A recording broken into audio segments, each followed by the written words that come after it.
வந்திருக்க தோழர்கள் அனைவருக்கும் வணக்கம்.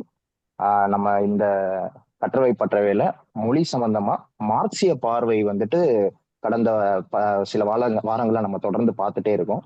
அதுல ஒரு 3 செஷன் நம்ம வந்துட்டு பார்த்து முடிச்சாச்சு. இன்னைக்கு அதோட 4வது செஷன் நம்ம இருக்கோம். இதுவரை என்னெல்லாம் நம்ம பேசணும் அப்படிங்கிறதுல ஒரு சுருக்கமா சொல்லணும்னா, மொழியை வந்துட்டு மார்க்சிய அறிஞர்களும் சரி, மார்க்சிய தலைவர்களும் சரி எப்படி பார்த்தாங்க?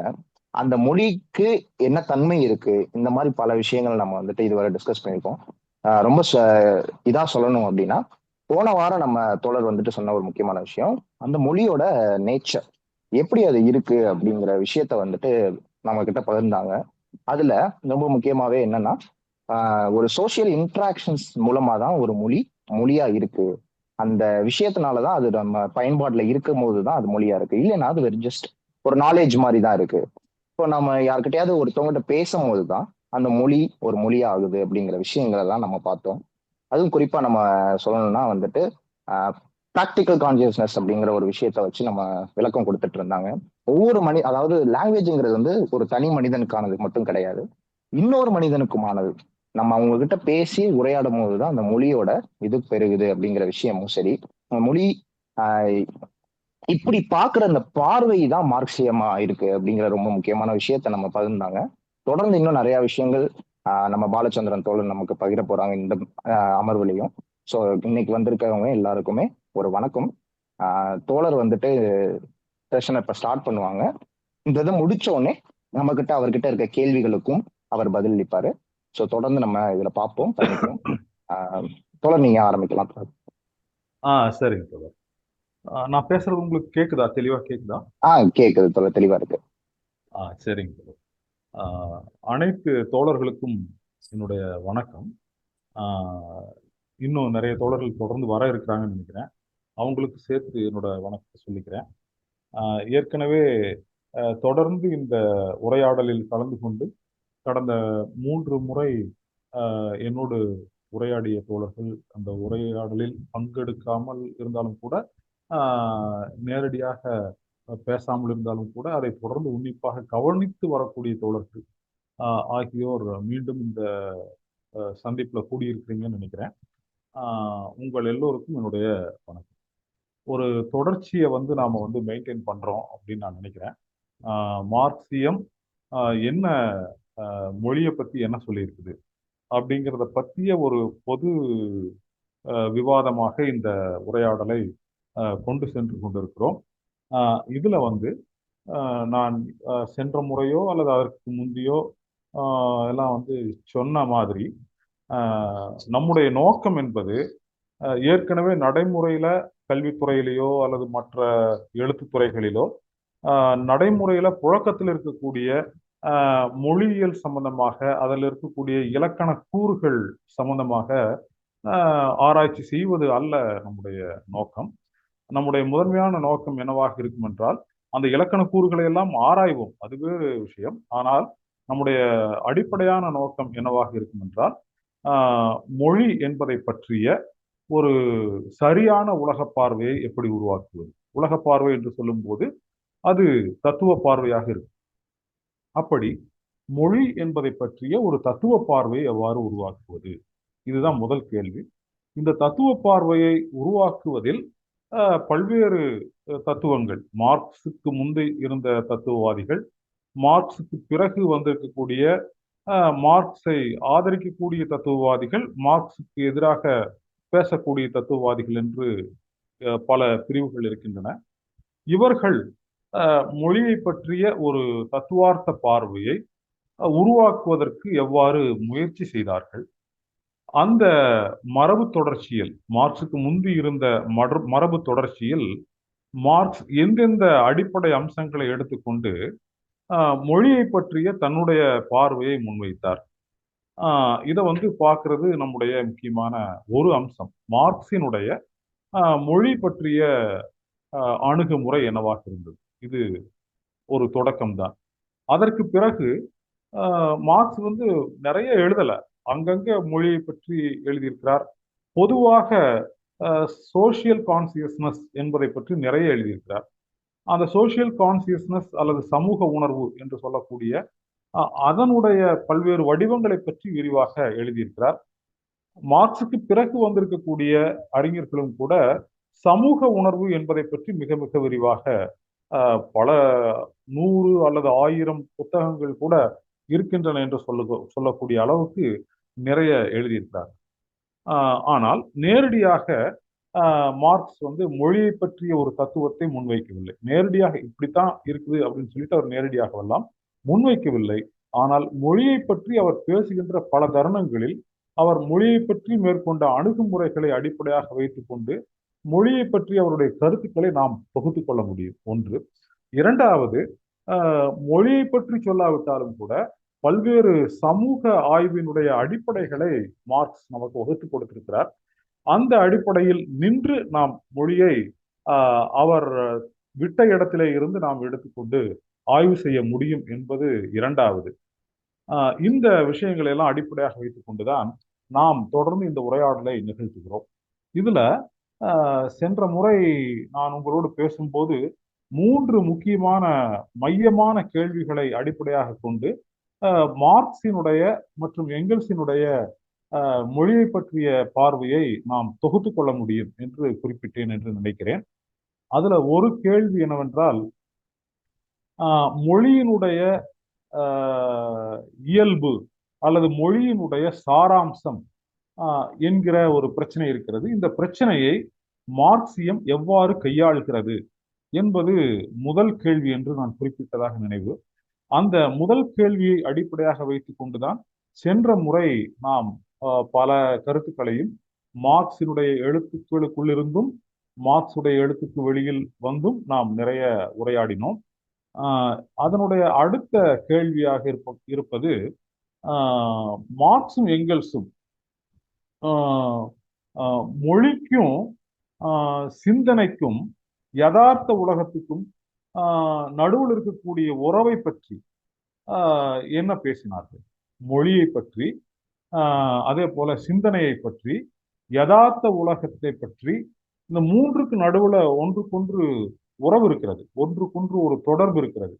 அந்த மூன்றுக்கும் நடுவில் இருக்கக்கூடிய தொடர்பு என்பது பல்வேறு தத்துவ அறிஞர்களால் பல்வேறு முறைகளில் பல்வேறு அடிப்படைகளை கொண்டு விளக்கப்படுகிறது.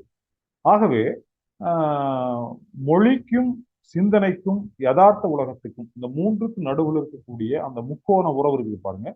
இந்த முக்கோண உறவு என்பது ஒரு மிக முக்கியமான பிரச்சனையாக மொழியை பற்றிய தத்துவத்திலும் சரி அல்லது பொதுவாக தத்துவத்திலும் சரி ஒரு முக்கியமான பிரச்சனையாக அது இருக்கிறது. தத்துவவாதிகள் அவசியம் விவாதித்தே தீர வேண்டும், அதற்கு விடை காண முயற்சி எடுத்தே தீர வேண்டும் என்கிற மாதிரியான ஒரு கட்டாயத்தை ஏற்படுத்தக்கூடிய கேள்வியாக இருக்கிறது. இந்த கேள்விக்கு மார்க்சும் எங்கெல்ஸும் தங்களுடைய எழுத்துக்களின் வாயிலாக, தங்களுடைய சிந்தனையின் வாயிலாக எவ்வாறு பதிலளிக்கிறார்கள் அல்லது இந்த பிரச்சனையை அவர்கள் எவ்வாறு எதிர்கொள்கிறார்கள் என்பது ஒரு முக்கியமான கேள்வி. இந்த கேள்வியை இரண்டாவது கேள்வியாக வைத்துக்கொண்டு நாம் மார்க்சியத்தின் மொழியை பற்றிய ஒரு தத்துவத்தை அடையக்கூடிய முயற்சியில முன்னேறி செல்ல முடியும் என்று குறிப்பிட்டேன். அதை பற்றித்தான் இன்றைக்கு முழுமையாக பார்க்க போகிறோம். அடுத்தது மூன்றாவதாக ஒரு கேள்வி இருக்கிறது. அந்த கேள்வி என்னவென்றால், அதாவது மொழியை பற்றிய தத்துவம் அப்படின்னு வரும்போது அதுல மார்க்சும் எங்கெல்ஸும் எந்தெந்த முக்கியமான தத்துவார்த்த பிரச்சனைகளை முன்வைத்து அந்த பிரச்சனைகளுக்கு தங்களுடைய அணுகுமுறையின் வாயிலாக தீர்வு காண முயற்சி செய்தார்கள். முக்கியமாக சமூக உறவுகள் அப்படின்னு நாம் சொல்றோம் இல்லைங்களா? பல்வேறு மக்களுக்கு நடுவில், அதாவது மக்கள் குழுக்களுக்கு நடுவில் சமூக உறவுகள் நிலவுகின்றன. அந்த சமூக உறவுகளை உருவாக்குவதிலும் தீர்மானிப்பதிலும் அந்த சமூக உறவுகள் நீடித்திருப்பதிலும் அந்த சமுதாயத்தினுடைய கருத்துக்கள், அதாவது கருத்தியல் என்று சொல்லப்படக்கூடிய ஒன்று, ஐடியாலஜி என்று சொல்லப்படக்கூடிய ஒன்று இந்த சமூக உறவுகளோடு நெருக்கமான ஒரு உறவை கொண்டிருக்கிறது. ஆக சமூக உறவுகளுக்கும் அந்த கருத்தியல்களுக்கும் இடையில் இருக்கக்கூடிய பல்வேறு உறவு நிலைகளை மார்க்சியம் எப்படி பார்க்கிறது? அப்படி பார்க்கிற போது அந்த பிரச்சனைகளில் தன்னுடைய தான் முன்வைக்கக்கூடிய ஒரு லட்சியத்திற்காக அந்த பிரச்சனைகளை மார்க்சியம் எவ்வாறு எதிர்கொள்கிறது? அப்படி எதிர்கொள்வதற்கு மார்க்சும் எங்கெல்ஸும் உருவாக்கி இருக்கக்கூடிய மொழியை பற்றிய கோட்பாடு என்பது எப்படி துணை புரிகிறது? இது மூன்றாவது கேள்வி. ஆக இந்த இரண்டாவது மற்றும் மூன்றாவது கேள்விகளுக்கு விடை காண்பதற்கு நாம் இன்றைக்கு முயற்சி செய்யலாம் என்று நான் நினைக்கிறேன். அதை ஒட்டித்தான் இன்றைய உரையாடல் அமைய போகிறது என்று தெரிவித்துக் கொள்கிறேன். இதுல பாத்தீங்கன்னா ஏற்கனவே நான் சொன்ன மாதிரி இந்த இரண்டாவது கேள்வி இருக்கு பாருங்க. மொழி, சிந்தனை, யதார்த்தம். இந்த மொழி, சிந்தனை, யதார்த்தம் இந்த மூன்றுக்கும் நடுவில் இருக்கக்கூடிய உறவை மார்க்சும் எங்கெல்ஸும் எப்படி அணுகினார்கள் அப்படின்னு பார்த்தீங்கன்னா, நான் ஏற்கனவே உங்களுக்கு முதன்முறையாக கொடுத்த குறிப்பேடு ஒன்றில் நான் குறிப்பிட்டிருப்பேன். பொருள் முதல்வாதம் என்கிற தத்துவத்தை நாம் கட்டாயமாக பயில வேண்டும் என்று குறிப்பிட்டிருப்பேன். அதுல அந்த பொருள் முதல்வாதம் என்கிற தத்துவ பார்வையை அடிப்படையாக கொண்டுதான் மார்க்சும் எங்கெல்ஸும் இந்த மொழி, சிந்தனை, யதார்த்தம் இந்த மூன்றுக்கும் நடுவில் இருக்கக்கூடிய இடை உறவு, அதாவது இன்டராக்ஷன் என்பதை அவர்கள் அணுகுகிறார்கள் என்பது மிக மிக முக்கியமானது. அப்படி அணுகுகிற போது அவர்கள் பல இடங்களில் குறிப்பிடுகிறார்கள். மனித உணர்வு, அதாவது ஹியூமன் கான்சியஸ்னஸ் என்பது எதை உள்ளடக்கியது? மனித உணர்வு, ஹியூமன் கான்சியஸ்னஸ் என்பது மொழியை உள்ளடக்கியது, சிந்தனையை உள்ளடக்கியது. அது மட்டுமல்ல, அது முக்கியமான பொருளாயத நிலைமைகளிலே இருந்து உருவாகிறது. அதாவது மொழி என்பது ஒரு மனிதனுடைய உணர்வு நிலை, ஹியூமன் கான்சியஸ்னஸ். இந்த ஹியூமன் கான்சியஸ்னஸ் எப்படி உருவாக்குறது அப்படின்னு பார்த்தீங்கன்னா, அது மொழி, சிந்தனை ஆகியவற்றை கொண்டு உருவாகிறது. அது முக்கியமான பொருளாதார நிலைமைகளிலே இருந்து தோன்றுகிறது அப்படின்னு சொல்றாங்க. இதுதான் பொருள் முதல்வாத பார்வை என்பது. ஏன்னா இதற்கு முன்பு, மார்க்சுக்கு முன்பு இருந்த தத்துவ அறிஞர்கள் எல்லாம் மொழி உருவானதற்கான ஒரு அடிப்படை என்ன அப்படிங்கிறத பார்க்கும்போது அவர்கள் கொடுத்த விளக்கங்கள் எல்லாம் போதுமான அளவுக்கு பொருள் முதல்வாத தன்மையை கொண்டதாக, யதார்த்தமானதாக இல்லை.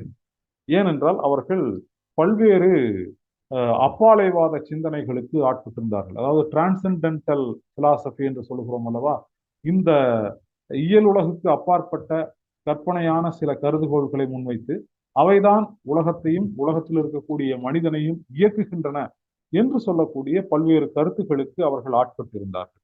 ஆகவே அவர்கள் மனித உணர்வை பற்றியும், மொழியை பற்றியும், சிந்தனையை பற்றியும் அவர்கள் பேசிய எல்லா கருத்துக்களும் இந்த உலகத்தில் நிகழக்கூடிய, யதார்த்தமாக நிகழக்கூடிய, பருப்பொருள் அடிப்படையில் நிகழக்கூடிய ஒரு நிகழ்வாக எதையும் பார்க்க மறுத்துவிட்டது. ஆகவே மார்க்சுக்கு முந்தி இருந்த இந்த தத்துவவாதிகளுக்கு முற்றிலும் மாறான விதத்திலே மார்க்சும் எங்கெல்ஸும் ஒரு பொருள் முதல்வாத கண்ணோட்டத்தை இதிலே மேற்கொள்ளுகிறார்கள். இதை பொருள் முதல்வாதம் பற்றிய விளக்கங்களுக்கு நாம் கூடுதலாக போக இங்கு நேரம் இருக்காது.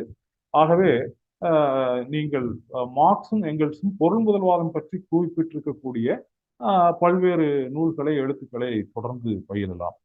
சரி, இந்த பொருள் முதல்வாத பார்வை என்ன செய்கிறது அப்படின்னு பார்த்தீங்கன்னா, இந்த பொருள் முதல்வாத பார்வை என்பது சிந்தனை என்பது எப்படி தோன்றுகிறது, மொழி என்பது எப்படி இருக்கிறது அல்லது எப்படி உயிர் வாழ்ந்து கொண்டிருக்கிறது என்பதை பற்றிய ஒரு பார்வையை முன்வைக்கின்ற போது, இந்த பொருள் முதல்வாத பார்வை, அதாவது மார்க்சும் எங்கெல்ஸும் முன்வைத்த இந்த பொருள் முதல்வாத பார்வை என்பது பல்வேறு கற்பனையான முடிவுகளை தொடர்ந்து மறுக்கிறது. அது மட்டுமல்ல, அந்த கற்பனையான முடிவுகள் எப்படி இருக்கின்றன என்று அது சொல்லுகிறது. அந்த கற்பனையான முடிவுகள் இந்த உலகத்தினுடைய பருப்பொருள் தன்மையிலே இருந்து விலகியவையாக இருக்கின்றன. இந்த உலகம், இந்த பிரபஞ்சம், இதில் இருக்கக்கூடிய பொருள்கள், தாவரங்கள், விலங்குகள், மனிதர்கள் ஆகிய அனைத்தும் பருப்பொருளால் ஆனவை. ஆகவே பருப்பொருள் தான் முதன்மையானது என்பது பொருள் முதல்வாதம். இந்த பொருள் முதல்வாத அடிப்படையில் பார்க்கிற போது, இந்த உலகம் என்பது ஒரு பொருளாயத யதார்த்தம், ஒரு மெட்டீரியல் ரியாலிட்டி. இந்த மெட்டீரியல் ரியாலிட்டி என்பதிலே இருந்து விலகியவையாக சிந்தனைகளை, கருத்துக்களை, மொழியை பல்வேறு தத்துவவாதிகளும் புரிந்து கொள்ளுகிறார்கள். இந்த உலகத்திற்கு அப்பாற்பட்டது என்றெல்லாம் புரிந்து கொள்ளுகிறார்கள். அல்லது இந்த உலகத்தில் இருக்கக்கூடிய ஒன்றாக மதிப்பிடும் போதும் கூட இந்த உலகத்தில் பருப்பொருள் தன்மையினால் இவை ஏற்பட்டன என்பதை அவர்கள் ஏற்றுக்கொள்ள மறுக்கிறார்கள். ஆக அவர்களுடைய பார்வை என்பது கருத்துக்களை அடிப்படையாக கொண்டவையாக இருக்கின்றனவே தவிர பருப்பொருளை அடிப்படையாக கொண்டவையாக இல்லை. இந்த பார்வையைத்தான் நாம் கருத்து முதல்வாத பார்வை என்று சொல்லுகிறோம். இந்த கருத்து முதல்வாத பார்வையை மார்க்சுடைய, எங்கெல்ஸுடைய எழுத்துக்கள் தொடர்ந்து நிராகரிக்கின்றன என்பதை நாம் கவனத்தில் வைத்துக் கொள்ள வேண்டும். மார்க்ஸ் எங்கெல்ஸும் சிந்தனையை பத்தி என்ன சொல்றாங்க அப்படின்னு பாத்தீங்கன்னா, சிந்தனை என்பது யதார்த்த உலகத்தை பற்றிய ஒரு பிரதிபலிப்பு, யதார்த்த உலகத்தை பற்றிய ஒரு பிரதிபலிப்பு தான் சிந்தனை அப்படிங்கிறாங்க. அப்ப இந்த சிந்தனை என்பது யதார்த்த உலகத்தினுடைய பிரதிபலிப்புன்னு சொல்லும் போது பிரதிபலிக்கப்படுகிற ஒரு பொருள் முதன்மையானதாக இருக்க முடியுமே தவிர பிரதிபலிப்பு என்பது அதன் தொடர்ச்சியாகத்தான் ஏற்பட முடியுமே தவிர பிரதிபலிப்பு என்பதே முதன்மையானதாக இருக்க முடியாது. அதாவது இந்த உலகம் இருந்தால்தான் அது பிரதிபலிக்கப்பட முடியும். ஆக உலகம்தான், அந்த உலகத்தினுடைய பருப்பொருள் தன்மைதான் முதன்மையானது. ஆகவே இதில் இருக்கக்கூடிய பருப்பொருள்கள், தாவரங்கள், விலங்குகள், உயிரினங்கள், மனிதர்கள் எல்லாம் தான் முதன்மையானவர்களாக இருக்க முடியும். அவர்களுடைய உயிர் வாழ்க்கையும் அவர்களுடைய ஜடப்பொருள் ரீதியான வாழ்க்கையும் தான் முதன்மையானதாக இருக்க முடியும். ஆகவே இந்த யதார்த்தத்திலிருந்து தான் சிந்தனை என்பது தோன்றுகிறது. இந்த யதார்த்தத்தை பற்றிய ஒரு பிரதிபலிப்பாக அந்த சிந்தனை என்பது ஏற்படுகிறது அப்படின்னு அவங்க சொல்றாங்க. சரி, இந்த பிரதிபலிப்பு என்பது இருக்குதுன்னு சொன்னா எது பிரதிபலிக்கிறதுன்னு ஒண்ணு வேணும். உதாரணமா நாம ஒரு நாம் நம்மை பார்த்து கொள்ள வேண்டும் அல்லது நம்முடைய பிரதிபலிப்பை பார்க்க வேண்டும் என்று சொன்னால் நாம ஒன்னா ஒரு கண்ணாடி முன்னால போய் நின்று பார்க்கணும். அல்லது நம்முடைய தோற்றம் எதில் பிரதிபலிக்குமோ ஒரு உலோகத்தினுடைய பளபளப்பான பகுதியில போய் நாம பார்க்கலாம். தண்ணீர் கலங்காமல் இருக்கக்கூடிய, அசையாமல் இருக்கக்கூடிய தண்ணீரினுடைய மேற்புறத்திலே சென்று பார்க்கலாம். இப்படி பார்க்கிற போது நமக்கு நம்மை பற்றிய ஒரு பிரதிபலிப்பு ஏற்படுகிறது என்பதை நாம் புரிந்து கொள்ள முடியும், அதை பார்க்கவும் முடியும். அப்போ அந்த பிரதிபலிப்பு ஏற்படுவதற்கு ஒன்றா தண்ணீர் தேவை, இல்லைன்னா ஒரு உலோகத்தாலான ஒரு தட்டு போன்ற ஒன்று தேவை, அல்லது உருவத்தை பிரதிபலிக்கக்கூடிய ரசம் பூசப்பட்ட ஒரு கண்ணாடி தேவை. இதெல்லாம் இருந்துச்சுன்னா நமக்கு ஒரு பிம்பம் பிரதிபலிக்கப்படுகிறது. அப்ப பிரதிபலிப்பதற்கென்று சில ஆப்ஜெக்ட்ஸ் இருக்கணும். அதாவது கண்ணாடி மாதிரி, தண்ணீர் மாதிரி சில ஆப்ஜெக்ட்ஸ் இருக்கணும். அப்படி இந்த சிந்தனையை பிரதிபலிக்கக்கூடிய ஆப்ஜெக்ட் எது அப்படின்னு பாத்தீங்கன்னா, இந்த சிந்தனையை பிரதிபலிக்கக்கூடிய ஆப்ஜெக்ட் எதுன்னு கேட்டீங்கன்னா, அதுதான் மிக மிக முக்கியமாக நாம் புரிந்து கொள்ள வேண்டிய ஒரு கான்செப்ட். என்னன்னு கேட்டீங்கன்னா, அது ஹியூமன் மைண்ட் அப்படின்னு நாம எல்லாரும் சொல்றோம் இல்லைங்களா? உளவியல்ல ஹியூமன் மைண்டுங்கிறாங்க. அதே போல ஒரு பொதுவான மொழியிலையும், அன்றாட மக்கள் பேசக்கூடிய ஒரு பொதுவான மொழியிலையும் ஹியூமன் மைண்ட் என்பதை பற்றி பேசப்படுகிறது. இந்த ஹியூமன் மைண்ட் தான் பிரதிபலிப்புக்கான ஒரு கண்ணாடி அல்லது ஒரு கருவி என்பதாக நாம் பொதுவா நினைக்கிறோம். இதை மார்க்சியம் என்ன சொல்லுகிறது என்று கேட்டால், இந்த ஹியூமன் மைண்ட் என்பதே என்ன அப்படிங்கிற கேள்வியை கேட்கிற போது மார்க்சியம் சொல்லக்கூடிய பதில் என்னன்னு கேட்டீங்கன்னா, human mind is nothing but human interaction with the material world. அதாவது இந்த பொருளாயத உலகத்தில், பருப்பொருளால் ஆன இந்த பொருளாயத உலகத்தோடு மனிதன் இடையுறவு கொள்கிறான் அல்லவா? அந்த இடையுறவு என்பது ஒரு ப்ராசஸ், ஒரு நிகழ்வு. இந்த நிகழ்வு நடைபெறுகிற ஒரு தன்மையைத்தான் நாம மைண்ட் என்று குறிக்கிறோம். Human mind is nothing but human interaction with the material world என்பதுதான் மார்க்சியத்தினுடைய ஒரு பொருள் முதல்வாத கண்ணோட்டம். அப்போ மைண்ட் என்பது எங்கு உருவாகிறது அப்படின்னு பாத்தீங்கன்னா, மைண்ட் அப்படிங்கிறது, மனம் என்பது எங்கு உருவாகிறது அப்படின்னு பாத்தீங்கன்னா, மனம் என்பது புற உலகத்துக்கும் புற உலகத்தோடு மனிதனுக்கும் நடுவில் இருக்கக்கூடிய ஒரு இன்டராக்ஷன் இருக்கு பாருங்க, ஒரு ரிலேஷன் இருக்கு பாருங்க. இந்த ரிலேஷன் ஏற்படுகிற அந்த களத்தில் தான் இந்த ஹியூமன் மைண்ட் என்பது உருவாகிறது. அப்ப ஹியூமன் மைண்ட் அப்படிங்கிறது என்ன அப்படின்னு பாத்தீங்கன்னா, ஹியூமன் மைண்ட் என்பது that is socially constructed, that is constructed by the interaction of the people with one another. இப்படியெல்லாம் நிறைய விதமாக மார்க்சியம் வந்து குறிப்பிட்டு கொண்டே இருக்கு. அப்போ சிந்தனை என்பது என்ன அப்படின்னா, சிந்தனை என்பது இன்னும் கொஞ்சம் டெவலப் பண்ணி பார்ப்போமே. மார்க்ஸுடைய எக்ஸாக்ட் வேர்ட்ஸ்ல சொன்னோம்னா, சிந்தனை என்பது புற உலகத்தோடு, பொருளாதார உலகத்தோடு மனிதனுடைய இடையுறவு இருக்கிறது அல்லவா, இந்த இடையுறவால் உருவாக்கப்படுகிற, இந்த இடையுறவால் செதுக்கப்படுகிற ஒரு யதார்த்தத்தை பற்றிய பிரதிபலிப்பு தான் சிந்தனை என்பதாகும் அப்படிங்கிறாங்க. அதாவது பொருளாதார உலகத்தோடு மனிதன் கொள்ளக்கூடிய அந்த இன்ட்ராக்ஷன் இருக்கு இல்லையா, அந்த இன்ட்ராக்ஷன் மூலமா ஷேப் செய்யப்படக்கூடிய ஒரு யதார்த்தத்தை பற்றிய ஒரு பிரதிபலிப்பு, அந்த பிரதிபலிப்பைத்தான் சிந்தனை என்று நாம் சொல்லுகிறோம். அந்த சிந்தனை என்பது எங்கு தோன்றுகிறதுனா, அந்த உறவில் தான் சிந்தனை தோன்றுகிறது. அப்ப சிந்தனை தோன்றக்கூடிய அந்த இடத்தில் நடக்கக்கூடிய அந்த நிகழ்வைத்தான் நாம் வந்து மைண்ட் என்று சொல்லுகிறோம். அப்ப மைண்ட் என்பது ஒரு இயக்கமற்ற, ஒரு ரெடிமேடா வச்சிருக்கக்கூடிய, எல்லா விஷயங்களும் அதுக்குள்ள போட்டு எடுக்கக்கூடிய ஒரு ரெடிமேடான ஒரு ஆப்ஜெக்ட் அல்ல. மைண்ட் என்பது ஒரு ரெடிமேட் ஆப்ஜெக்ட் அல்ல. அப்போ இந்த மைண்டுங்கிறது என்ன அப்படின்னு கேட்டீங்கன்னா, மைண்ட் இஸ் எ ப்ராசஸ்.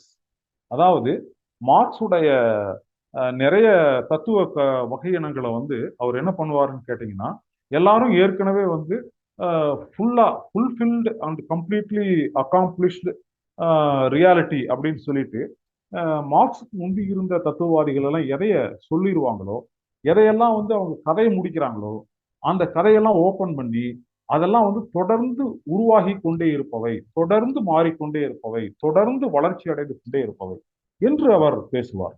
அப்படிதான் வந்து இயற்கையினுடைய இயக்கத்தை பேசுகிறார், அதே போல சமூகத்தின் இயக்கத்தை பேசுகிறார், சிந்தனையின் இயக்கத்தையும் அவர் அப்படித்தான் பேசுகிறார். அதுலதான் வந்து சிந்தனை என்பது புற உலகத்தோடு மனிதன் கொள்ளுகிற அந்த இடையுறவினுடைய பிரதிபலிப்பு.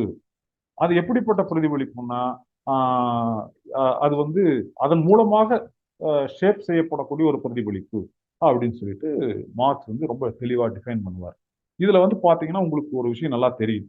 என்னன்னா, எல்லாரும் வந்து முடிஞ்சு போன விஷயமாக, ஏற்கனவே கையில் வழங்கப்பட்ட ஒரு விஷயமாக மற்றவர்கள் கருதியது என்பது மார்க்ஸுடைய பார்வையில வந்து முற்றிலும் தொடர்ந்து உருவாகி கொண்டிருக்கின்ற ஒன்றாக மாறுகிறது. அப்போ மார்க்சியம் என்பதை பற்றி நிறைய தத்துவறிஞர்கள் பேசும்போது ஒரு முக்கியமான விஷயத்தை சொல்லுவாங்க.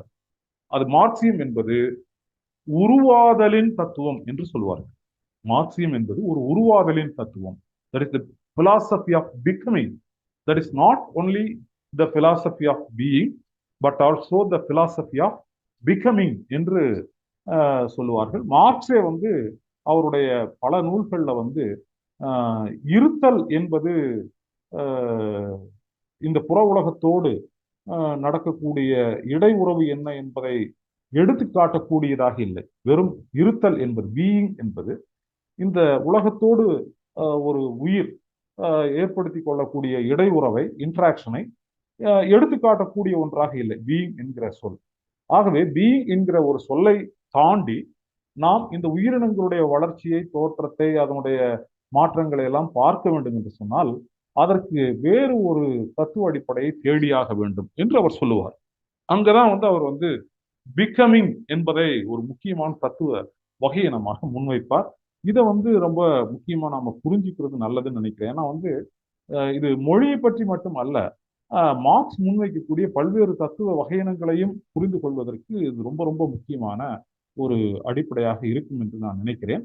ஆக சிந்தனைங்கிறது யதார்த்த உலகத்தினுடைய ஒரு பிரதிபலிப்பு. அந்த யதார்த்த உலகத்துக்கும் மனிதனுக்கும் நடுவில் நடக்கக்கூடிய உறவுதான் இந்த பிரதிபலிப்பை ஷேப் பண்ணுது, அதை தீர்மானிக்கிறது, அதனுடைய வடிவத்தை உருவாக்குகிறது அப்படின்னு எல்லாம் வச்சுக்கிட்டோம்னு சொன்னா அப்ப என்ன அர்த்தம் அப்படின்னு பாத்தீங்கன்னா, மொழி என்பதும் சிந்தனை என்பதும் எதோடு பிரிக்க முடியாத ஒரு பந்தத்தை கொண்டிருக்கின்றன, எதோடு ஒரு நெருக்கமான ஒரு பிணைப்பை கொண்டிருக்கின்றன அப்படின்னு பாத்தீங்கன்னா, மனித வரலாற்றை பொறுத்தவரையில் ஏடறிந்த மனித வரலாறு தொடங்கிய காலத்திலே இருந்து இன்று வரைக்கும் இருக்கக்கூடிய மனித வரலாற்றை பொறுத்தவரையில் அது சமூக பொருளாதார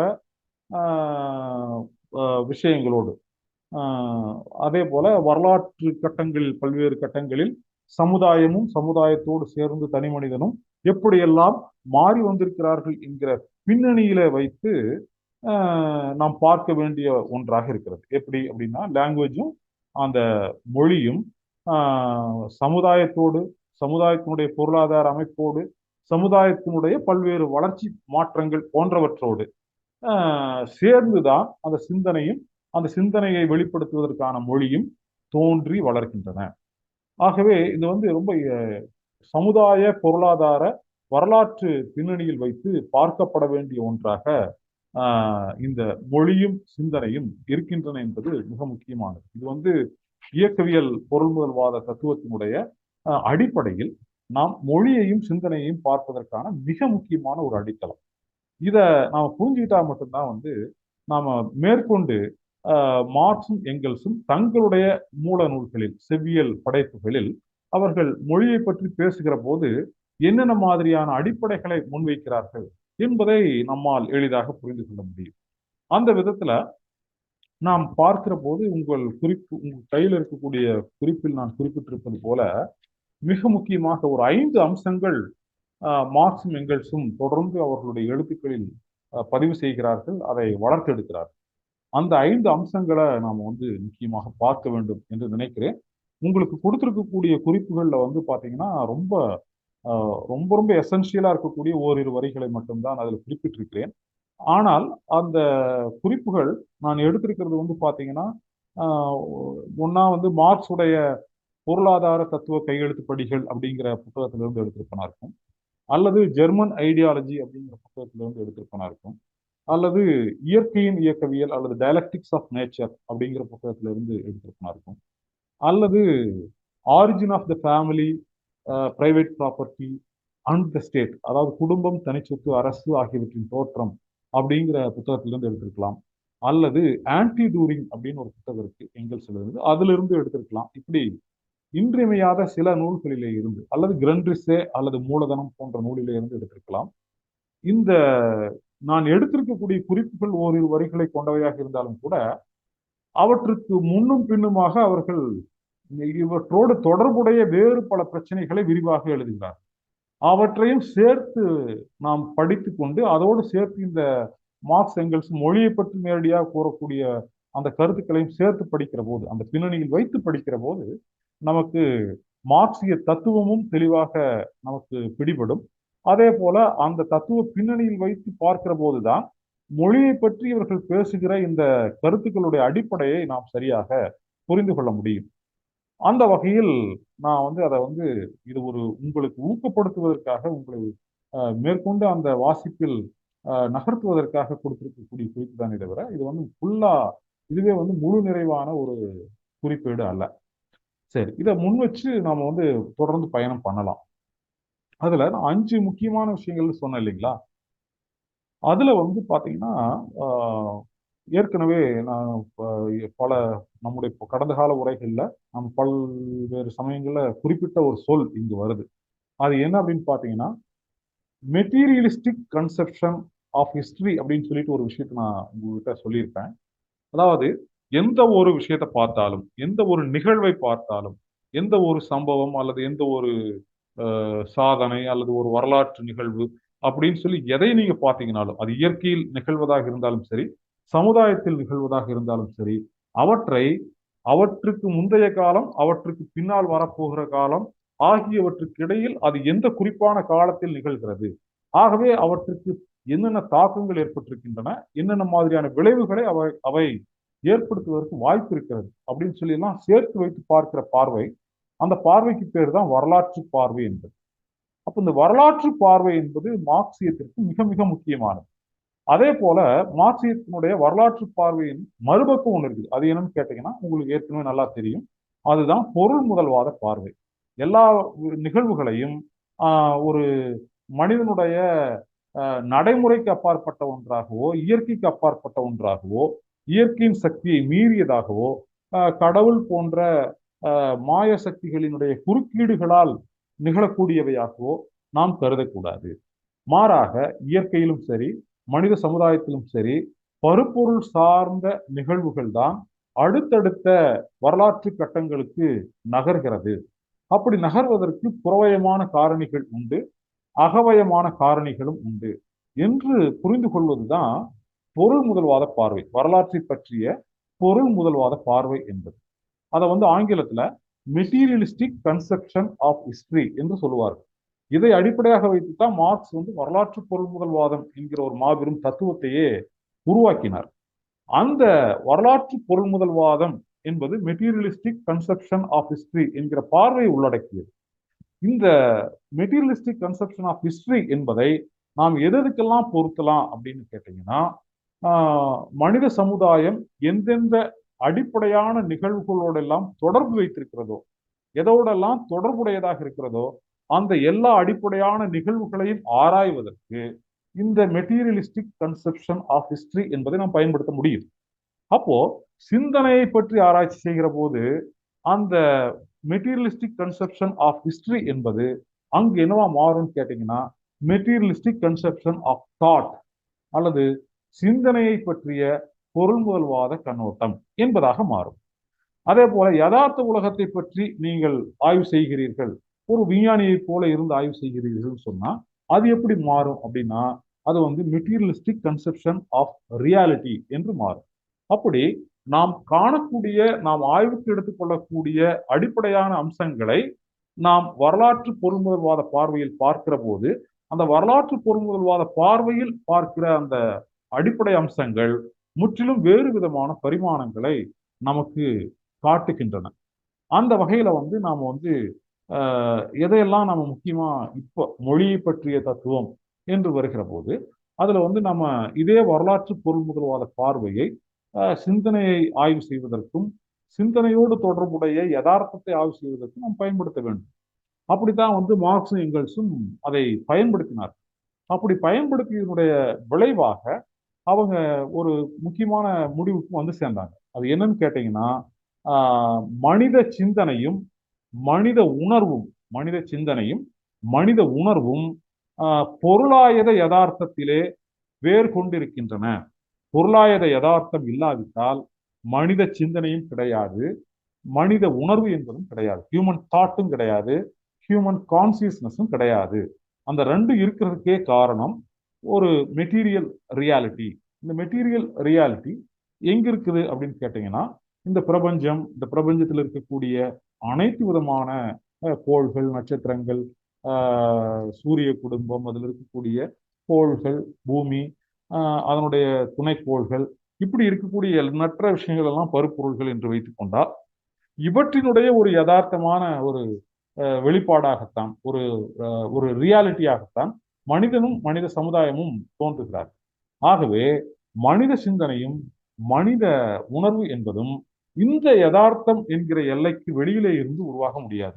ஆக இந்த யதார்த்தம் இல்லாவிட்டால் மனித சிந்தனையும் மனித உணர்வும் தோன்றவே முடியாது என்பதை மார்க்சும் எங்கல்ஸும் மிக மிக அழுத்தமாக வலியுறுத்தி கூறுகிறார். இது ஒரு பொருள்முதல்வாத பார்வை. இந்த பொருள்முதல்வாத பார்வை என்ன செய்யுது அப்படின்னு பார்த்தீங்கன்னா, எல்லா கருத்துக்களும் மனிதர்களை சார்ந்திருக்காமல் நிலவுகின்றன அப்படின்னு சொல்லக்கூடிய எல்லா தத்துவவாதிகளுடைய கருத்துக்களையும் நிராகரிக்கின்றன. அவற்றையெல்லாம் அறிவியல் பூர்வமாக நிராகரிக்கின்றன. கருத்துக்களும் சரி, சிந்தனைகளும் சரி, அவற்றை வெளிப்படுத்துவதற்கான வடிவங்களும் சரி, பொருளாதார உலகத்தோடு தொடர்பில்லாமல் தாங்களாகவே தனித்த உலகத்தில் வாழ்ந்து கொண்டிருக்கின்றன. அவை வாழ்வதை இந்த உலகத்தினுடைய மாற்றங்கள், நிகழ்வுகள் கட்டுப்படுத்த முடியாது என்று சொல்வது கருத்து முதல்வாதம். இந்த கருத்து முதல்வாதத்தை அது எந்த வடிவத்தில் இருந்தாலும் சரி, அது யார் சொல்லி இருந்தாலும் சரி, அதை இந்த பொருள்முதல்வாத பார்வை, மார்க்சும் எங்கல்ஸும் வைத்த பொருள்முதல்வாத பார்வை முற்றிலுமாக நிராகரிக்கிறது என்பதை நாம் முக்கியமாக புரிந்து கொள்ள வேண்டும். இது மொழியை பற்றிய தத்துவம், நாம் உருவாக்கி கொண்டிருக்கிற இந்த மொழியை பற்றிய தத்துவம் இருக்கு இல்லைங்களா, அதற்கு மிக மிக முக்கியமான ஒரு அடிப்படையாக இருக்கு. இந்த இடத்துலதான் எங்கல்ஸுடைய அந்த சொற்களையே நாம் ஆய்வுக்கு உட்படுத்தலாம் என்று நான் நினைக்கிறேன். அது என்ன அப்படின்னு பாத்தீங்கன்னா, the process of thought is the product of the brain and is dependent upon the material conditions of existence அப்படிங்கிறார். மிக தெளிவா நான் இவ்வளவு நேரம் சொன்னதை தான் அவர் சாராம்சமாக அவர் சொல்லுகிறார். சிந்தனை என்கிற ஒரு நிகழ்வு அது எப்படி இருக்குதுன்னு கேட்டீங்கன்னா, அது வந்து மூளையிலே இருந்து உற்பத்தி ஆகக்கூடிய ஒரு நிகழ்வு. That is the product of the brain and is dependent upon the material conditions of existence. நம்முடைய உயிர் வாழ்தலின், நம்முடைய இருத்தலின் பொருளாயத நிலைமைகள் என்னவோ அந்த பொருளாயத நிலைமைகளை சார்ந்துதான் இந்த சிந்தனை என்கிற நிகழ்வு இருக்கிறது. The process of thought is dependent upon the material conditions of existence அப்படின்னு சொல்லிட்டு அவர் பேசுறாரு. அப்போ ரெண்டு அம்சங்கள் இருக்குது. ஒண்ணு வந்து சிந்தனை என்கிற நிகழ்வு மூளையில் ஏற்படுகிற ஒரு உற்பத்தி, மூளையில் செய்யப்படுகிற ஒரு உற்பத்தி. இந்த உற்பத்தி எதை சார்ந்து இருக்கிறதுன்னு சொன்னா அது புற உலகம் அல்லது பொருளாயுத உலகம் என்கிற அந்த புறவய நிலைமையை சார்ந்து இருக்கிறது. இந்த இந்த ரெண்டு அம்சங்களை நீங்க எடுத்துட்டு பாத்தீங்கன்னா, ஒரு பக்கம் மூளை இருக்கு, இன்னொரு பக்கம் புற உலகம் இருக்கு. அப்போ மூளைக்கும் புற உலகத்துக்கும் இடையில் நடக்கக்கூடிய அந்த இன்டராக்ஷன் தான் நம்முடைய மூளையிலே இருந்து சிந்தனை என்பது உற்பத்தி செய்யப்படுவதற்கு காரணமாக இருக்கிறது அப்படிங்கிற ஒரு முடிவுக்கு நாம் வந்து சேர முடியும். சரி, இதனுடைய தொடர்ச்சியா ஏங்கல்ஸ் என்ன சொல்றாரு அப்படின்னு பாத்தீங்கன்னா, the ideas of men are the reflections of the material conditions of their existence அப்படின்னு சொல்றாரு. இதுக்கு என்ன பொருள் அப்படின்னா, மனிதர்களுடைய மூளையில் உதிக்கக்கூடிய ஒவ்வொரு கருத்தும், ஒவ்வொரு சிந்தனையும் அது என்னவா இருக்குதுன்னா புறவய உலகத்தினுடைய, பொருளாயத உலகத்தினுடைய பிரதிபலிப்பாக இருக்கின்றன. அந்த அந்த நிலைமைகள் தான், அந்த புறவய நிலைமைகள் தான் அவர்களுடைய உயிர் வாழ்தலை தீர்மானிக்கின்றன. அந்த உயிர் வாழ்தலை தீர்மானிக்கக்கூடிய அந்த புறவய நிலைமைகளை பிரதிபலிக்கக்கூடிய ஒரு நிகழ்வு தான் மனிதனுடைய கருத்துக்கள், மனிதனுடைய சிந்தனைகள் என்று அவர் சொல்லுகிறார். The ideas of men are the reflections of the material conditions of their existence. அவர்களுடைய இருத்தல், அவர்களுடைய உயிர் வாழ்தல் என்பதனுடைய பொருளாயுத நிலைமைகள் என்னவோ, எந்தெந்த நிலைமைகளில் அப்படிப்பட்ட ஒரு மனித இருத்தல் என்பது இருக்க முடியுமோ அந்த பொருளாயுத நிலைமைகளை பிரதிபலிக்கக்கூடியவைதான் மனிதர்களுடைய கருத்துக்கள் என்று அவர் சொல்லுகிறார். இது வந்து ரொம்ப கவனமாக படித்து புரிந்து கொள்ள வேண்டிய ஒன்று. சரி, இதுதான் வந்து materialistic conception of thought and reality என்று நாம் சொல்லுகிறோம். சிந்தனையும் யதார்த்தமும் கொண்டிருக்கக்கூடிய இந்த இடையுறவு பற்றிய பொருள் முதல்வாத விளக்கம். சரியா, நாம் இப்போ வந்து எல்லாமே பொருள் முதல்வாத விளக்கத்தை நாம் தொடர்ந்து விளக்கமாக பார்க்க போகிறோம் என்பதுதான் முக்கியமானது. சரி, இதுல வந்து எங்கல்ஸ் முக்கியமா என்ன சொல்றாருன்னு கேட்டீங்கன்னா, பொருளாயுத உலகம், மெட்டீரியல் கண்டிஷன்ஸ், நமக்கு வெளியில் இருக்கக்கூடிய, சமுதாயத்தில் இருக்கக்கூடிய, அதே மாதிரி இயற்கை சார்ந்த இந்த உலகத்தில் இருக்கக்கூடிய பொருளாயுத நிலைமைகள் தான் சிந்தனையை நேரடியாக தீர்மானிக்கின்றன. இது வந்து ரொம்ப ரொம்ப முக்கியம். இது எதனுடைய தொடர்ச்சிங்கிறது நீங்க பாத்தீங்கன்னா ஒன்று நன்றா தெரியும். என்னன்னா, சிந்தனை என்பது நம்முடைய வாழ்நிலையை தீர்மானிக்கிறதா, வாழ்நிலை என்பது சிந்தனையை தீர்மானிக்கிறதா? இந்த கேள்விக்கு வந்து பதில் சொல்லக்கூடியவங்களை ரெண்டு ரகமா பார்க்கலாம்னு நம்ம ஏற்கனவே பார்த்தோம்.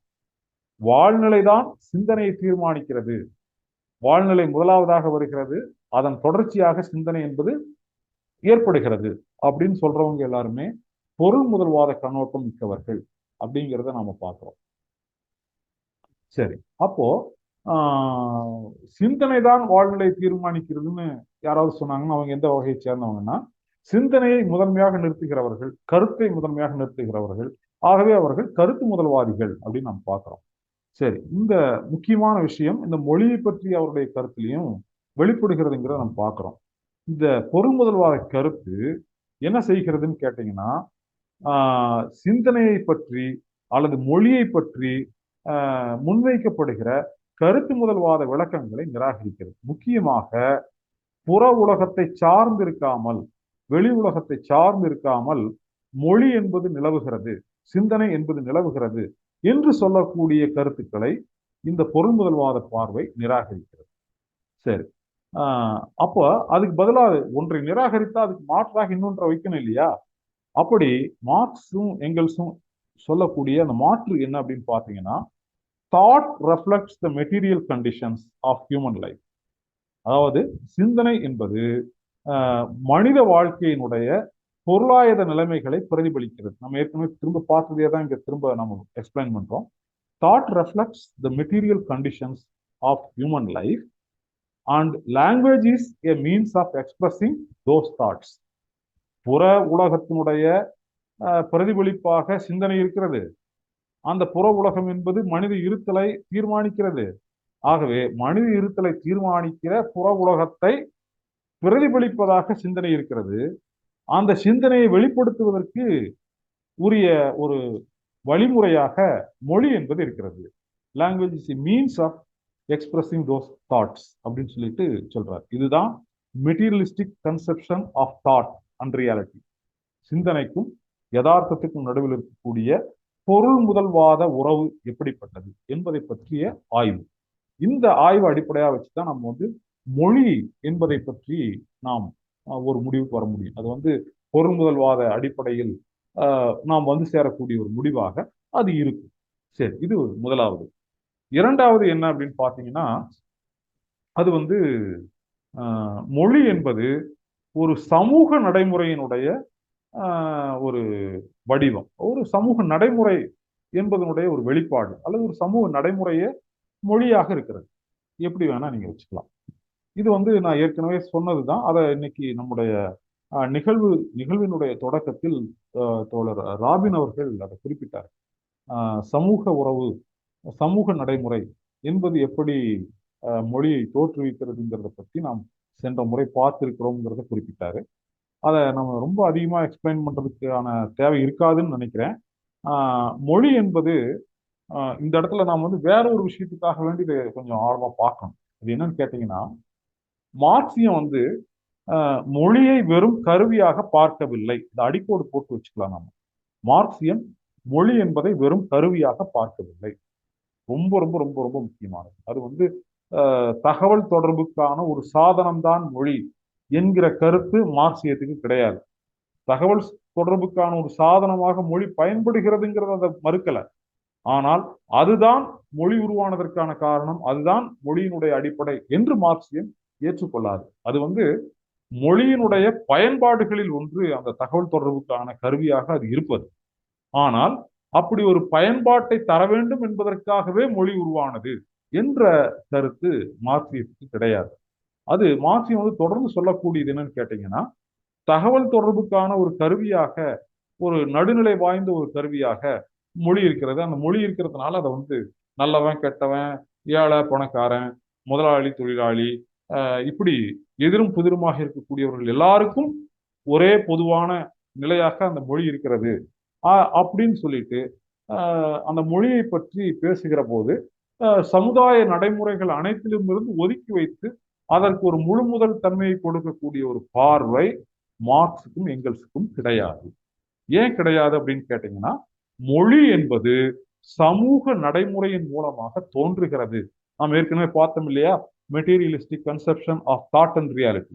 அந்த அடிப்படையில் தான் அவர்கள் பேசுகிறார்கள். அப்படி பேசுகிற காரணத்தினால அவர்கள் சமூக நடைமுறை என்பதுதான் மொழி என்பதற்கான அடிப்படையாக இருக்கிறது என்று பேசுகிறார். அப்போ மொழி என்பது ஒரு நடுநிலையான ஒரு ஊடகம் அல்ல, நடுநிலையான ஒரு கருவி அல்ல. மாறாக அது என்னவாக இருக்கிறது என்று சொன்னால், பொருளாதார நிலைமைகளால் ஏற்படுத்தப்படுகிற ஒரு அடித்தளம் இருக்குது இல்லையா, பொருளாதார நிலைமைகளால், பொருள் ஆயுத நிலைமைகளால், மெட்டீரியல் கண்டிஷன்ஸ்னால ஏற்படுத்தப்படக்கூடிய ஒரு அடிப்படை இருக்கு இல்லைங்களா, அந்த அடிப்படையின் மீது இருந்து கொண்டுதான் மக்கள் ஒருவரோடு ஒருவர் உறவாடுகிறார். இந்த உறவாடலில், இந்த சோசியல் ரிலேஷன்ஷிப்ல என்ன ஆகுதுன்னு கேட்டீங்கன்னா, அதை அடிப்படை அந்த சோசியல் ரிலேஷன்ஷிப்பை பேஸ் பண்ணி தான் மொழி என்பது ஃபங்க்ஷன் ஆகுதே தவிர, மொழி என்பது வெறும் கருவியாக மட்டுமே ஃபங்க்ஷன் ஆகிறது கிடையாது. மொழி கருவியாகவும் பயன்படுத்தப்படுகிறது. ஆனால் அப்படி பயன்படுத்தப்படுகிற போதும் கூட அது சமூக நடைமுறையினுடைய ஒரு வடிவமாகத்தான் வெளிப்பாடு காண்கிறதே தவிர அதை வெறும் கருவி என்று சுருக்கிவிடக் கூடாது. இது மார்க்ஸுடைய மிக முக்கியமான ஒரு பார்வை. மொழி என்பது மனிதர்களுக்கு இடையிலான இடையுறவினுடைய பிரதிபலிப்பு. இந்த மனிதர்களுக்கு இடையிலான இடையுறவினுடைய பிரதிபலிப்பை எது தீர்மானிக்கிறதுன்னு கேட்டீங்கன்னா, இந்த புறவயமான பொருளாயத உலகமும், இந்த பொருளாயத உலகத்தினுடைய ஒரு அங்கமாக விளங்கக்கூடிய சமுதாயம் என்னும் ஒரு சமூக உலகமும் சேர்ந்துதான் இந்த மொழி என்பது எப்படி இப்படி பிரதிபலிக்க வேண்டும் என்பதை தீர்மானிக்கிறது. அப்ப மொழி என்பது எப்படி செயல்பட வேண்டும் என்பதை அதுதான் தீர்மானிக்கிறது அப்படின்னு சொல்லி மார்க்ஸ் எங்கெல்ஸும் பேசுறாங்க. இது மிக முக்கியமானது. அப்ப மொழிக்கும் சமூக நடைமுறைக்கும் நடுவில் இருக்கக்கூடிய பிரிக்க முடியாத உறவு இருக்கு இல்லையா? இந்த உறவின் மூலம்தான் மொழி உயிர் வாழ்கிறது. ஆகவே அது தொடர்ந்து இந்த உறவுகளால் உருவாக்கப்படுகிறது, இந்த உறவுகளால் மாற்றமடைகிறது, இந்த உறவுகளால் செதுக்கப்படுகிறது, வளர்ச்சி அடைகிறது, பரிணாம மாற்றமும் அடைகிறது. சில நேரங்களில் இந்த உறவுகள் செல்லாமல் போய்விடுகிற போது அவற்றின் விளைவாக ஏற்படுகிற மொழிகளும் கூட அவை தேய்ந்து தேய்ந்து கடைசியில் மக்களுடைய புழக்கத்துக்கே வராமல் அழிந்து மறைந்து போய்விடுகின்றன. சமஸ்கிருதம் போன்றவை எல்லாம் நடைமுறையில் பயன்படுத்தப்படுகிற மொழியாக இல்லாமல் போனதை இப்படி நாம் புரிந்து கொள்வதற்கு இந்த லாங்குவேஜ் என்பது ஒரு சமூக நடைமுறையினுடைய ஒரு வெளிப்பாடு என்று புரிந்து கொள்வது மிக முக்கியமானதாக இருக்கு. இந்த இடத்துல ஜெர்மன் ஐடியாலஜி அப்படிங்கிறதெல்லாம் இந்த விஷயங்களை அவர் ரொம்ப முக்கியமாக குறிப்பிடுகிறார். அப்போ பொருள் முதல்வாத கண்ணோட்டத்தை, சிந்தனைக்கும் யதார்த்தத்துக்கும் நடுவில் இருக்கக்கூடிய பொருள் முதல்வாத கண்ணோட்டத்தை நாம் புரிந்து கொள்வதற்கு தோழர்கள் படிக்க வேண்டிய புத்தகம் எதுவாக இருக்குன்னா ஆன்டி டூரிங்கை படிக்கலாம். அதே போல மொழிக்கும் சமூக நடைமுறைக்கும் நடுவில் இருக்கக்கூடிய உறவு, அதை பற்றி புரிந்து கொள்வதற்கு தோழர்கள் படிக்க வேண்டிய புத்தகம் ஜெர்மன் ஐடியாலஜி என்று நாம் தைரியமா சொல்ல முடியும். அந்த ஜெர்மன் ஐடியாலஜியில தான் நாம் ஏற்கனவே சென்ற முறை நாம் உரையாடலுக்கு எடுத்துக்கொண்ட ஒரு முக்கியமான ஒரு கான்செப்ட் அதுல வருது. அது என்னன்னு பாத்தீங்கன்னா, the production of ideas of conceptions of consciousness. அதாவது ஐடியாஸ், கன்செப்ஷன்ஸ், கான்சியஸ்னஸ் இது எல்லாமே உற்பத்தி செய்யப்படுவதற்கு உற்பத்தி செய்த பிறகு, அது உற்பத்தி பொருளாக மாறிய பிறகு அவையெல்லாம் என்னவா இருக்குன்னு கேட்டீங்கன்னா, அவையெல்லாம் பொருளாயத செயல்பாடுகளோடு, நம்முடைய இந்த புற உலகத்தோடு நாம் மேற்கொள்ளக்கூடிய பொருளாயத செயல்பாடுகளோடு தொடர்ந்து பின்னி பிணைந்தவையாக இருக்கின்றன. நம்முடைய கருத்துக்கள் நம்முடைய புற உலக செயல்பாடுகளோடு பின்னி பிணைந்தவையாக இருக்கின்றன. நம்முடைய கோட்பாடுகள், நம்முடைய சிந்தனைகள், நம்முடைய உணர்வுகள் எல்லாமே நாம் இந்த புற உலகத்தோடு மேற்கொள்ளக்கூடிய உறவுகளோடு பின்னி பிணைந்தவையாக இருக்கின்றன. அப்படி இருக்கிற காரணத்தினால அது என்னவா இருக்குன்னு கேட்டீங்கன்னா, மனிதர்களுக்கு இடையில் நடைபெறக்கூடிய உறவில் அவை தோன்றுகின்றன. இந்த சிந்தனையும் இந்த கோட்பாடுகளும் இந்த கருத்துக்களும் மனிதர்களுடைய உறவின் விளைவாகத்தான் ஏற்படுகின்றன. மெட்டீரியல் இன்டர்கோர்ஸ் ஆஃப் மென் அப்படின்றாங்க. மெட்டீரியல் இன்டர்கோர்ஸ் ஆஃப் மென் அப்படின்னு என்ன அர்த்தம்னா, மனிதர்களுக்கு இடையில் நடைபெறுகின்ற பொருள் வகைப்பட்ட பொருள் முதல்வாத தன்மையை கொண்ட அல்லது பொருளாயத உறவின் விளைவாக ஏற்படக்கூடியது. சரிங்களா? Material intercourse of men. அதுலதான் அதைத்தான் இந்த மொழியும் அந்த சிந்தனையும் பிரதிபலிக்கின்றன. சரிங்களா? அப்போ இந்த இந்த இந்த மொழி என்பது என்னவா இருக்கு அப்படின்னு பார்த்தீங்கன்னா, மொழி என்பது இந்த மாதிரியாக ஒரு பொருளாதார நடவடிக்கையில் மனிதன் இறங்குகிறான். அதன் மூலமாக மனிதர்களுக்கு இடையில ஒரு பொருளாதார உறவு ஏற்படுகிறது. இந்த பொருளாதார நடவடிக்கையோடவும் பொருளாதார உறவுகளோடவும் இந்த கருத்துக்களும் சிந்தனைகளும் பின்னி பிணைந்த பிரிக்க முடியாத ஒரு உறவை கொண்டிருக்கின்றன. அந்த உறவு என்னவா வெளிப்படுது அப்படின்னு கேட்டீங்கன்னா, யதார்த்த உலகத்தினுடைய மொழியாக இந்த கருத்துக்கள் வெளிப்படுகின்றன. அதாவது இந்த இடத்துல நேரடியாக மொழியை பத்தி அவர் சொல்றது கிடையாது. அவர் என்னங்கிறாருன்னா, ஐடியாஸ், கன்செப்ஷன்ஸ், கான்சியஸ்னஸ் இவற்றினுடைய உற்பத்தி என்பது என்னவா இருக்குதுன்னு கேட்டீங்கன்னா, அதுதான் யதார்த்த உலகத்தினுடைய மொழியாக இருக்கிறதுங்கிறார். யதார்த்த உலகம் ஒரு மொழியை கொண்டு தங்களுக்கு இடையில் உறவை மேற்கொள்ள வேண்டும். அதற்கான மொழியாக இருப்பது கருத்துக்கள், அதற்கான மொழியாக இருப்பது கோட்பாடுகள், அதற்கான மொழியாக இருப்பது மனித உணர்வு. இவையெல்லாம் புறவய உலகத்தினுடைய பிரதிபலிப்புகளாக இருக்கின்றன அப்படின்னு சொல்றாரு. இது ரொம்ப கவனமா, நான் வார்த்தையில விளையாடலாம் முயற்சி பண்ணவே இல்லை. முடிஞ்ச வரைக்கும் புரிய வைக்கிறதுக்கு தான் முயற்சி பண்றேன். ஆனா திரும்ப திரும்ப இந்த சொற்களை ரிப்பீட் பண்றதுனால நம்ம வார்த்தை விளையாட்டாக அது மாறிவிடக் கூடாது என்ற பயமும் இருக்கிறது. சரி, இதுல நம்ம மிக முக்கியமா கவனிக்க வேண்டியது என்னன்னு கேட்டீங்கன்னா, இந்த பொருளாதார உலகம் என்பது சோசியல் கான்சியஸ்னஸை எப்படி உருவாக்குது.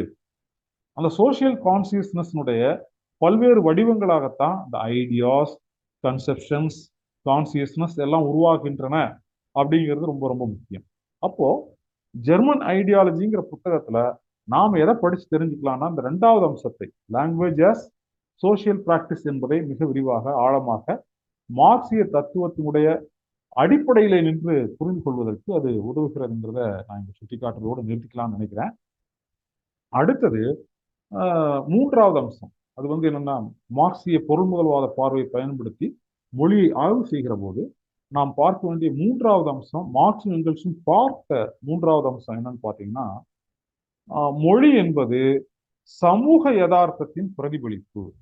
ஏற்கனவே சொன்னதுல நாம் நடுநிலையான ஒரு கருவி கிடையாது அப்படின்னு பார்த்தோம் இல்லையா. அந்த இடத்துல இன்னொன்று மட்டும் நான் நினைவு கூற விரும்புகிறேன்.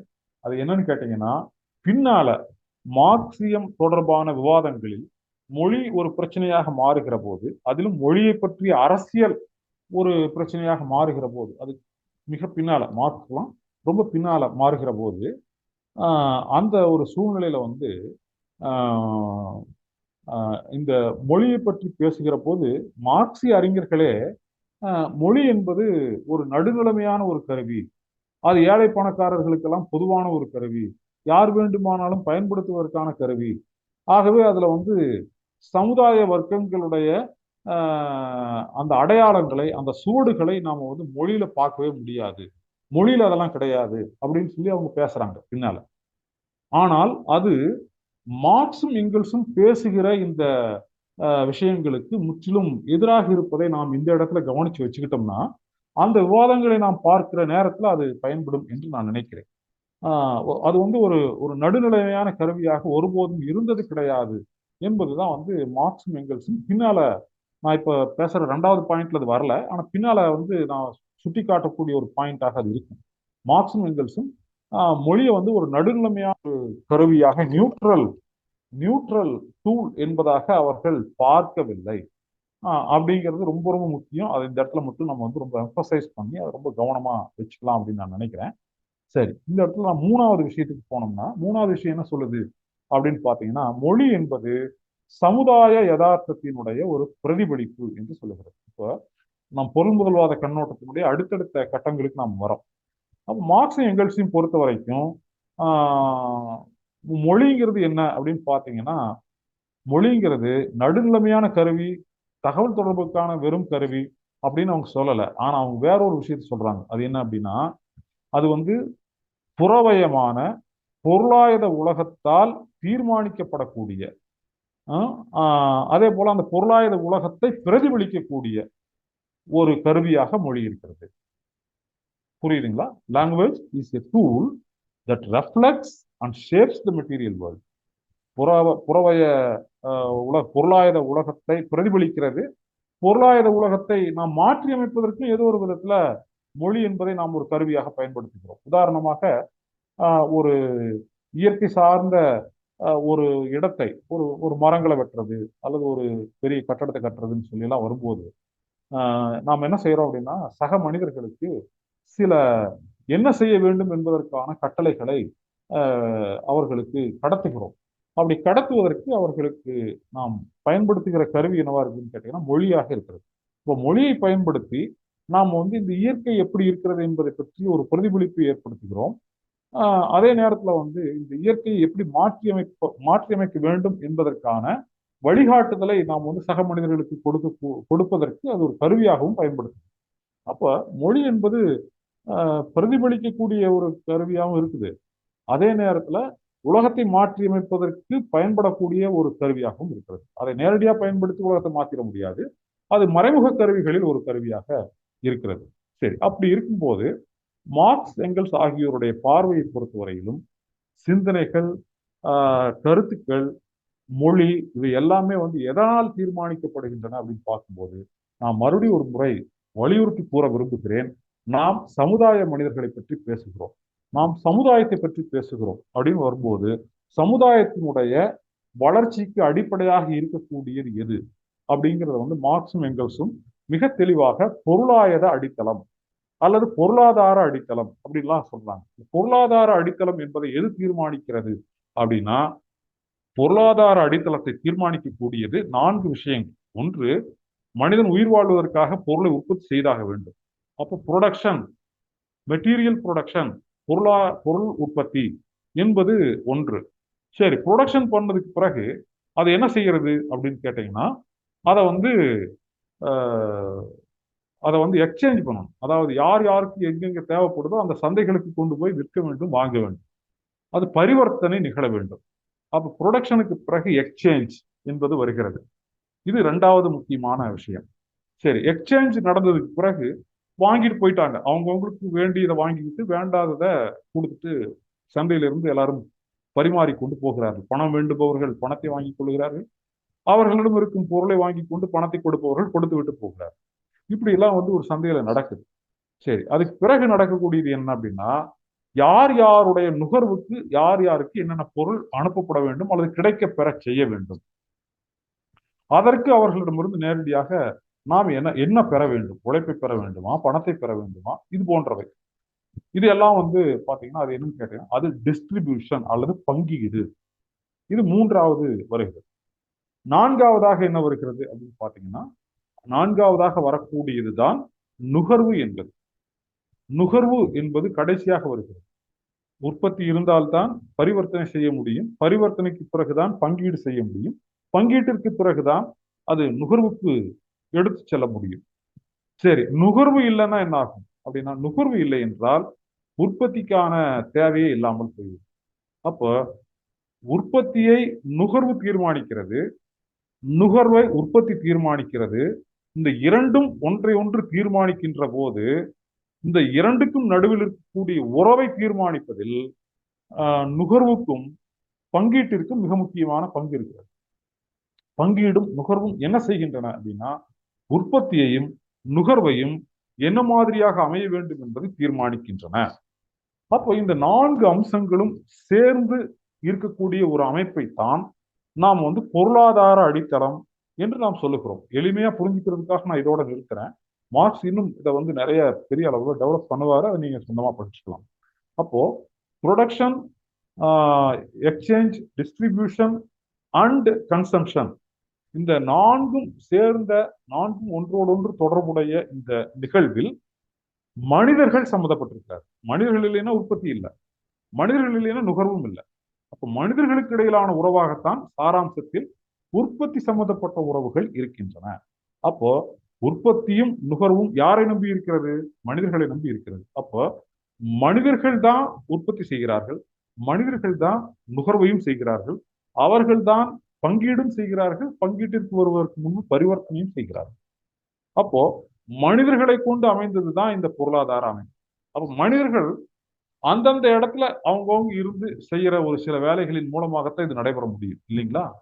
இதை சமுதாய அமைப்புல உற்பத்தியை யார் செய்கிறார்கள், உற்பத்திக்கான கருவியை யார் வைத்திருக்கிறார்கள், உற்பத்தி செய்த பிறகு அந்த உற்பத்தி பொருளை யார் வைத்திருக்கிறார்கள், யார் இவற்றையெல்லாம் பரிவர்த்தனை செய்கிறார்கள், இந்த பரிவர்த்தனைக்கு பிறகு யார் இவற்றையெல்லாம் எடுத்து சென்று பங்கிட்டு வழங்குகிறார்கள், யார் இவற்றையெல்லாம் நேரடியாக நுகர்கிறார்கள்.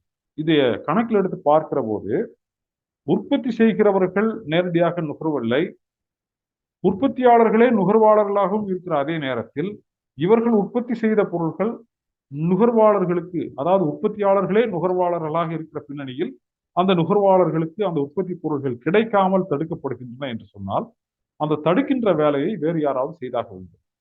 அவ்வாறெனில் சமுதாயத்தில் உழைக்கின்ற மக்கள் மட்டுமே இருக்கிறார்கள் என்று சொல்ல முடியாது. உழைப்பை சுரண்டுகிற அல்லது உழைப்பை கட்டுப்படுத்தி அவற்றின் மூலமாக சம்பாதிக்கிற இன்னொரு குழுவும் இருந்தாக வேண்டும். அப்போ உற்பத்தி கருவிகளையும் உற்பத்தி செய்யப்படக்கூடிய உற்பத்தி பொருள்களையும் உழைப்பு நடவடிக்கையையும் யார் கட்டுப்பாட்டில் வைத்திருக்கிறார்களோ அவர்கள் ஒரு பக்கம் இருக்கிறார்கள். இவை எவையும் தன்னுடைய கட்டுப்பாட்டில் இல்லை, தன்னால் முடிந்ததெல்லாம் தன்னுடைய உழைப்பு ஆற்றலை வெளிப்படுத்தி பொருளை உற்பத்தி செய்ய முடிவது மட்டும்தான் என்று சொல்லக்கூடியவர்கள் இன்னொரு பகுதியில் இருக்கிறார்கள் என்று சொன்னால், இவர்களுக்கு இடையில் இருக்கக்கூடிய வர்க்க உறவுகள், இவர்தான் வர்க்கம் சொல்றோம் நாம. இவர்கள் ஒரு வர்க்கமாக இருக்கிறார்கள், அவர்கள் ஒரு வர்க்கமாக இருக்கிறார்கள். இந்த வர்க்க உறவுகள் என்பவைதான் இந்த பொருளாதார உறவினுடைய அடிப்படையாக இருக்கின்றன. எந்த வர்க்கம் என்ன மாதிரியான வேலையை செய்கிறது அப்படிங்கிறத அடிப்படையாக வச்சுதான் வர்க்க உறவுகள் அமைகின்றன. இந்த வர்க்க உறவுகள் என்பதை அடிப்படையாக கொண்டு பொருளாதார உற்பத்தி முறை என்பது உருவாக்கப்படுகிறது. இதைத்தான் மார்க்ஸ் ரொம்ப சுருக்கமா ஒரே சொல்லல மோட் ஆஃப் ப்ரொடக்ஷன் என்று சொல்லுவார். எந்த மாதிரியான வழிமுறையில் உற்பத்தி செய்யப்படுகிறது, எல்லாருக்கும் எல்லாம் சொந்தம் அப்படிங்கிற மாதிரியான வழிமுறையில் அது உற்பத்தி செய்யப்பட்டால் அது சோசியலிசம். எல்லாருக்கும் எல்லாம் சொந்தம் கிடையாது, சில பேருக்கு எல்லாம் சொந்தம், பல பேருக்கு எதுவும் சொந்தம் கிடையாது அப்படிங்கிற மாதிரியான ஒரு முரண்பாடான நிலைமை நிலவினால் அந்த உற்பத்தி முறை முதலாளித்துவ உற்பத்தி முறையாக இருக்கலாம், அல்லது வேறு வர்க்க ரீதியான உற்பத்தி முறைகளாக இருக்கலாம். அதற்கு முந்தைய உற்பத்தி முறைகள் எல்லாம் இருக்கு, நிலப்பிரபுத்துவம், அடிமைத்தனம் போன்ற உற்பத்தி முறைகள் எல்லாம் இருக்கலாம். இந்த உற்பத்தி முறை என்பது எதை கொண்டு அமைகிறதுனா, உற்பத்தி செய்யப்பட்ட பொருட்களும் உற்பத்தி நடவடிக்கையில் ஈடுபடக்கூடிய தொழிலாளர்களுடைய உற்பத்தி ஆற்றலும் அதே போல உழைப்பு கருவிகளும் யாருக்கு சொந்தமாக இருக்கின்றன அப்படிங்கிற கேள்விக்கு எது பதிலாக இருக்கிறதோ அதை கொண்டு நாம் உற்பத்தி முறை என்பதை தீர்மானிக்க முடியும். சரி, இங்கதான் மார்க்ஸும் எங்கெல்ஸும் என்ன சொல்றாங்க அப்படின்னு கேட்டீங்கன்னா, உற்பத்தி சமுதாய மனிதனை பற்றி பேசுகிற போது மொழி, சிந்தனை போன்றவற்றை அவர்கள் ஆய்வு செய்கிற போது உற்பத்தி முறையால் தான் சிந்தனையும் கருத்துக்களும் அதே போல மொழியும் தீர்மானிக்கப்படுகின்றன. உற்பத்தி முறையால் தான் இவையெல்லாம் தீர்மானிக்கப்படுகின்றன அப்படின்னு அவங்க சொல்றாங்க. எப்படி அப்படின்னு கேட்டீங்கன்னா, அதாவது சமுதாயம் உழைப்பை எப்படி ஒழுங்குபடுத்துகிறது, உற்பத்தி செய்யப்பட்ட பொருள்களை எப்படி ஒழுங்குபடுத்துகிறது என்பதை அடிப்படையாக கொண்டு ஒரு சமுதாயம் அமைகிறது. இதை என்னன்னு சொல்றோம்னா சமுதாயத்தின் பொருளாயத நிலைமை அப்படின்னு நாம் சொல்றோம். சமுதாயத்தின் பொருளாயத நிலைமைன்னா என்னன்னு கேட்டீங்கன்னா, நம்முடைய உற்பத்தி சாதனங்களும் உற்பத்தி செய்யப்பட்ட பொருள்களும் எந்தெந்த ஒழுங்கில் இருக்கின்றன என்பதை அமைப்பது, ஒழுங்கமைப்பது. இந்த ஒழுங்கமைப்பதை அடிப்படையாக கொண்டுதான் ஒரு சமுதாய அமைப்பு இருக்கிறது. இந்த இந்த விஷயத்துக்கு பேரு ஒரு சமுதாயத்தினுடைய பொருளாதார நிலைமைன்னு பேர். இந்த சமுதாயத்தினுடைய இந்த பொருளாதார நிலைமைதான் முக்கியமாக என்ன செய்கிறதுன்னு கேட்டீங்கன்னா, அது சிந்தனையை, மொழியை, இது போன்ற கருத்து வடிவங்களை என்ன மாதிரி இருக்க வேண்டும் என்று தீர்மானிக்கிறது, என்ன மாதிரியான மாற்றங்கள் அவற்றில் நடைபெற வேண்டும் என்றும் அது தீர்மானிக்கிறது அப்படின்னு அவங்க சொல்றாங்க. அப்போ இந்த மூன்றாவது கருத்துல நாம் பார்க்கக்கூடிய முக்கியமான விஷயம் என்னன்னு பாத்தீங்கன்னா, மொழி என்பது சமுதாய யதார்த்தத்தினுடைய ஒரு பிரதிபலிப்பு. அப்போ சமுதாய யதார்த்தம் என்பது முதலாளித்துவ சமுதாயம் என்பதாக இருந்தால் அந்த சமுதாயத்தை வெளிப்படுத்தக்கூடிய யதார்த்தமாக இருக்கக்கூடிய ஒரு மொழி என்பது எப்படி இருக்குன்னா, அது வர்க்கத்தன்மையோட தான் இருக்கு. முதலாளித்துவம் அல்லது வேறு வர்க்க அமைப்புகளை கொண்ட ஒரு சமுதாயமாக இருந்தால் அதுல வெளிப்படக்கூடிய சிந்தனையும் மொழியும் எப்படி இருக்குன்னு கேட்டீங்கன்னா, அதுவும் வர்க்கத்தன்மையை கொண்டதாகத்தான் இருக்கும் அப்படிங்கிறது ரொம்ப ரொம்ப முக்கியமானது. அப்ப இதைத்தான் ஜெர்மன் ஐடியாலஜியில மிக மிக முக்கியமாக அவர் வலியுறுத்துகிறார். இந்த இடத்துல நம்ம கவனிக்க வேண்டிய அந்த கோட் பாத்தீங்கன்னா, the forms of consciousness of thought are nothing else than the reflection of the real material world, but their form is conditioned by the mode of production அப்படின்னு தெளிவா அடிச்சிடுறார். அதாவது மொழி, சிந்தனை ஆகியவெல்லாம் இருக்கு, இவையெல்லாம் வேற ஒண்ணும் இல்லை, இதெல்லாம் நம்முடைய பொருளாதார உலகத்தை பற்றிய பிரதிபலிப்புகள் தான். ஆனா இந்த பிரதிபலிப்புகள் சாதாரணமா ஏற்படுறது கிடையாது. எந்த மாதிரியான உற்பத்தி முறையால் இந்த சமுதாயம் நடைபெறுகிறதோ, எந்த மாதிரியான உற்பத்தி முறை ஒரு சமுதாயத்தில் நிலவுகிறதோ அதன் மூலமாக இவை தீர்மானிக்கப்படுகின்றன அப்படிங்கிறத ரொம்ப ரொம்ப ரொம்ப ரொம்ப முக்கியமானது.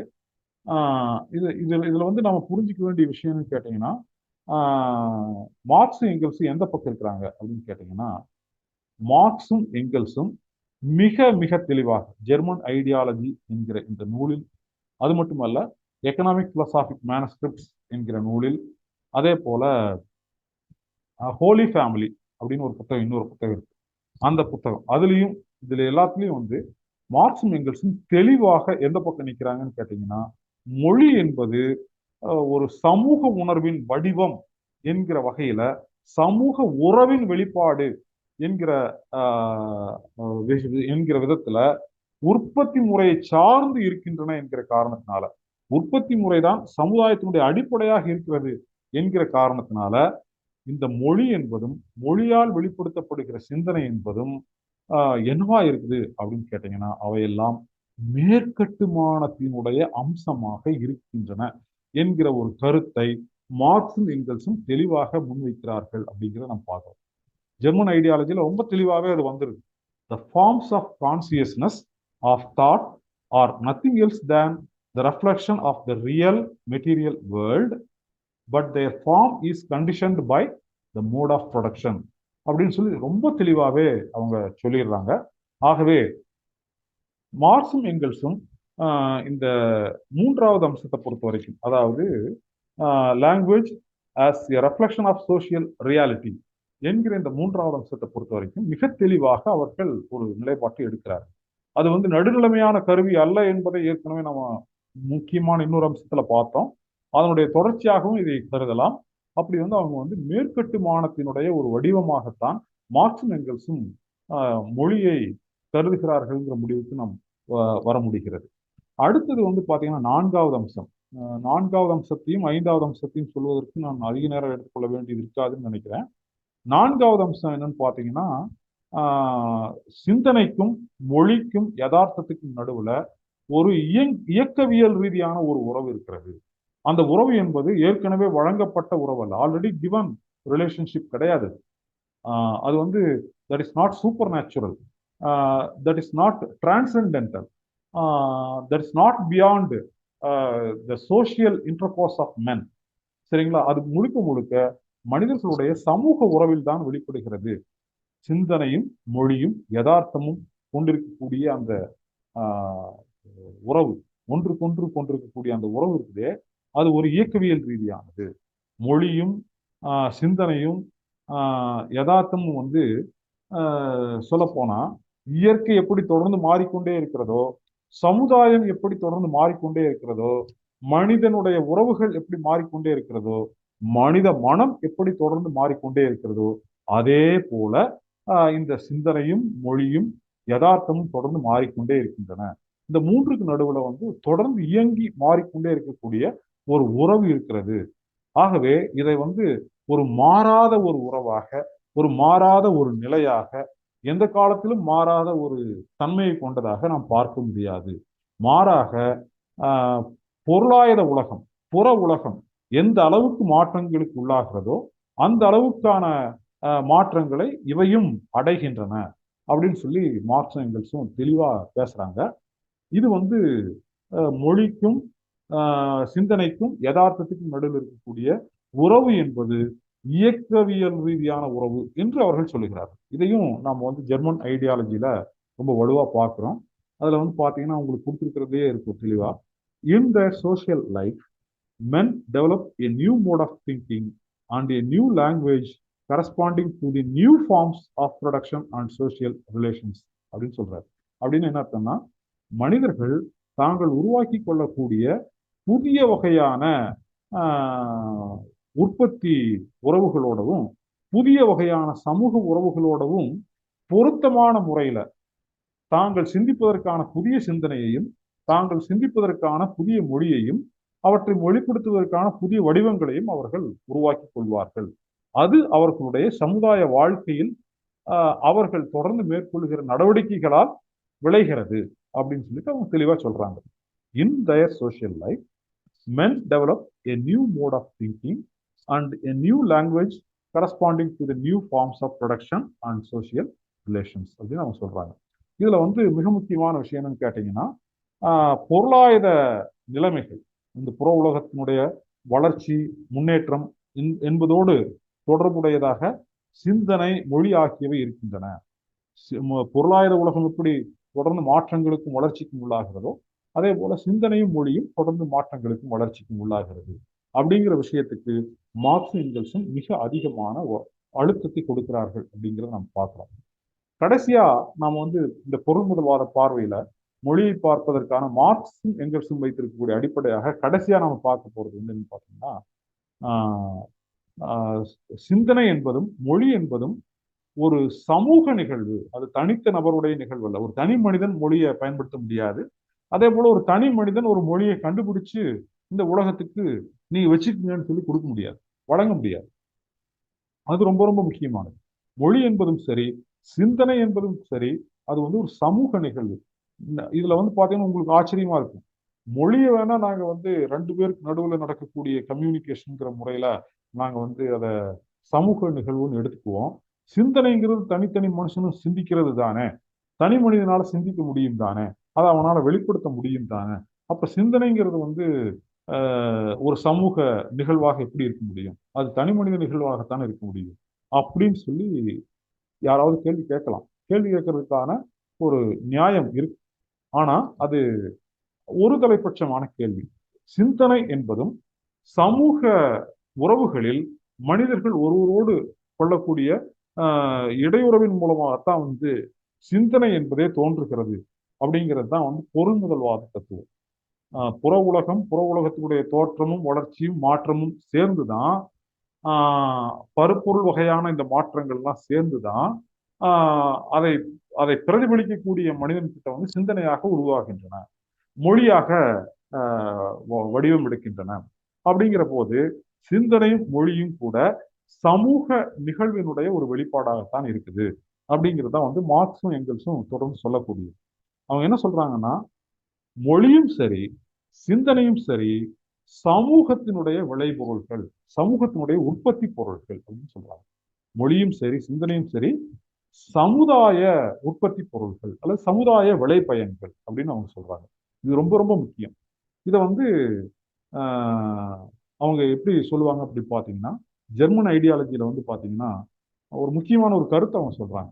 மனித உணர்வு என்பது, ஹியூமன் கான்சியஸ்னஸ் என்பது எதை உள்ளடக்கியது அப்படின்னு கேட்டீங்கன்னா, அவன் மொழியை பயன்படுத்துவதையும் உள்ளடக்கியது. அப்போ மொழியையும் உள்ளடக்கிய மனித உணர்வு என்பது எதனால் தீர்மானிக்கப்படுகிறது அப்படின்னு கேட்டா, மொழியை உள்ளடக்கிய மனித உணர்வு என்பது சமுதாய ரீதியாக தீர்மானிக்கப்படுகிறது, சமுதாயத்தால் தீர்மானிக்கப்படுகிறது அப்படின்னு சொல்லி ஜெர்மன் ஐடியாலஜியில ரொம்ப ஸ்ட்ராங்கா எம்பசைஸ் பண்றாங்க. அப்போ சமுதாய ரீதியாக தீர்மானிக்கப்படக்கூடிய இந்த மனித உணர்வு, அதில் இருக்கக்கூடிய மொழி, இதை பத்தி அவங்க சொல்லக்கூடிய நேரடி சொற்களை நீங்க பாத்தீங்கன்னா, லாங்குவேஜ் இஸ் பிராக்டிக்கல் கான்சியஸ்னஸ். மொழி என்பது நடைமுறை பூர்வமான உணர்வு. நடைமுறை பூர்வமான உணர்வுன்னு வரும்போதே உலகத்தை மாற்றுவதற்கான, உலகத்தில் இருக்கக்கூடிய மக்கள் தங்கள் சமுதாயத்தை மாற்றுவதற்கான ஒரு ப்ராசஸ் அப்படிங்கிறதும் அதில் அண்டர்ஸ்டுட். சரிங்களா? அப்போ வந்து பிராக்டிக்கல் கான்சியஸ்னஸ் அப்படின்னு வரும்போது நடைமுறை என்பது வருகிறது. நடைமுறை என்பது புற உலகத்தோடு நாம் மேற்கொள்ளக்கூடிய ஒரு இன்ட்ராக்ஷன். அதன் மூலமாக ஏற்படக்கூடிய உணர்வு தான் மொழி என்பதாக இருக்கிறது. Language is practical consciousness existing also for other man. அந்த மொழி என்பது நடைமுறை பூர்வமாக உருவாகிற அந்த உணர்வு என்கிற அந்த மொழி என்பது மற்றவர்களுக்காகவும் மற்ற மனிதர்களுக்காகவும் சேர்ந்துதான் அது இருக்கிறது, இல்லைன்னா அது இருக்காது. And for that reason alone it really exist for me personally as well. இது வந்து மார்க்ஸ் சொல்லக்கூடியது.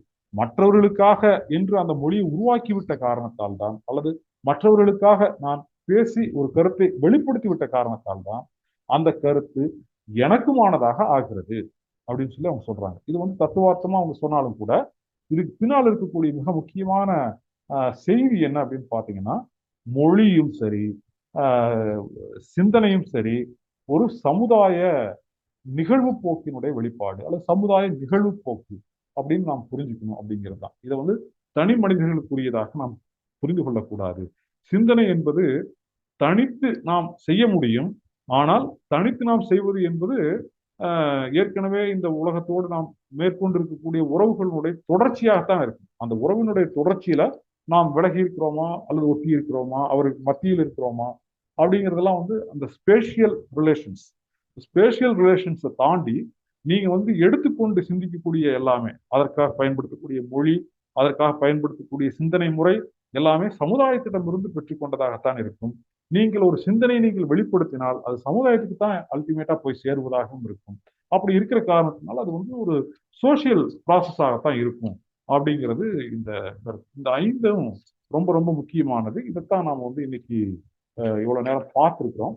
இது இரண்டாவது கேள்விக்கான பதிலாக அமைகிறது. இரண்டாவது கேள்வியை நான் திரும்ப நினைவுபடுத்துகிறேன்.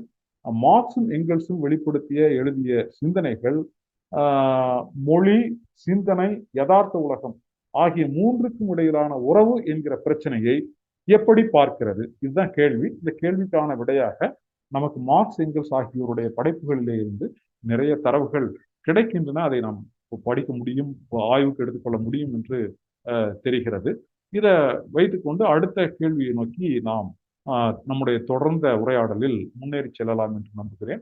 தோழர்களுக்கு என்னுடைய மிக பணிவான நன்றியையும் வணக்கத்தையும் தெரிவித்துக் கொள்கிறேன். மிக அதிக நேரத்தை இன்னைக்கு நான் எடுத்துக்கிட்டேன்னு நினைக்கிறேன். ஆனா மிக தத்துவார்த்தமாக கூடுதலான விளக்கங்களையும் ஒன்றையே பலமுறை திரும்ப திரும்ப சொல்ல வேண்டிய அவசியத்தையும் கோருகின்ற ஒரு ஒரு பேசுபொருளாக இது இருக்கிற காரணத்தினால இதை தவிர்க்க முடியவில்லை. இதற்காகவும் தோழர்கள் என்னை பொறுத்துக் கொள்வீர்கள் என்று நான் நம்புகிறேன். தோழர்கள் உரையாடலை மேற்கொள்ளலாம். தோழர் ராபின் அவர்களோ அல்லது வேறு தோழர்களோ அதை ஒருங்கிணைப்பதற்கு வாருங்கள். இப்போ அரங்கை உங்களிடம் ஒப்படைக்கிறேன். தோழர், நன்றி தோழர். இன்னொரு இன்ட்ரெஸ்டிங்கான ஒரு லெக்சர் இன்னைக்கு கவனிச்சது ரொம்ப சந்தோஷம். இன்னைக்கு நிறைய விஷயம் நீங்க டிஸ்கஸ் பண்ணீங்க. அந்த ரெண்டாவது கேள்வியை விரிவா இன்னைக்கு டிஸ்கஸ் பண்ணதுல நிறைய விஷயங்கள் எனக்கு ஒரு லேயரா தெரியும். இது ஒரு ஆல்ரெடி நம்ம படிச்சது இருக்குன்றதுனாலும் இன்னும் தெளிவா அண்டர்ஸ்டாண்ட் பண்ண முடிஞ்சு தோழர். உங்களோட உரை ரொம்ப ஈஸியா புரிஞ்சுக்கிற மாதிரி இருந்துச்சு. ஏன்னா திரும்ப திரும்ப நம்ம சொல்லும் போதுதான் அதோட அழுத்தத்தையும் ஆழத்தையும் நம்மளால உணரவும் முடியுதுன்னு நினைக்கிறேன்.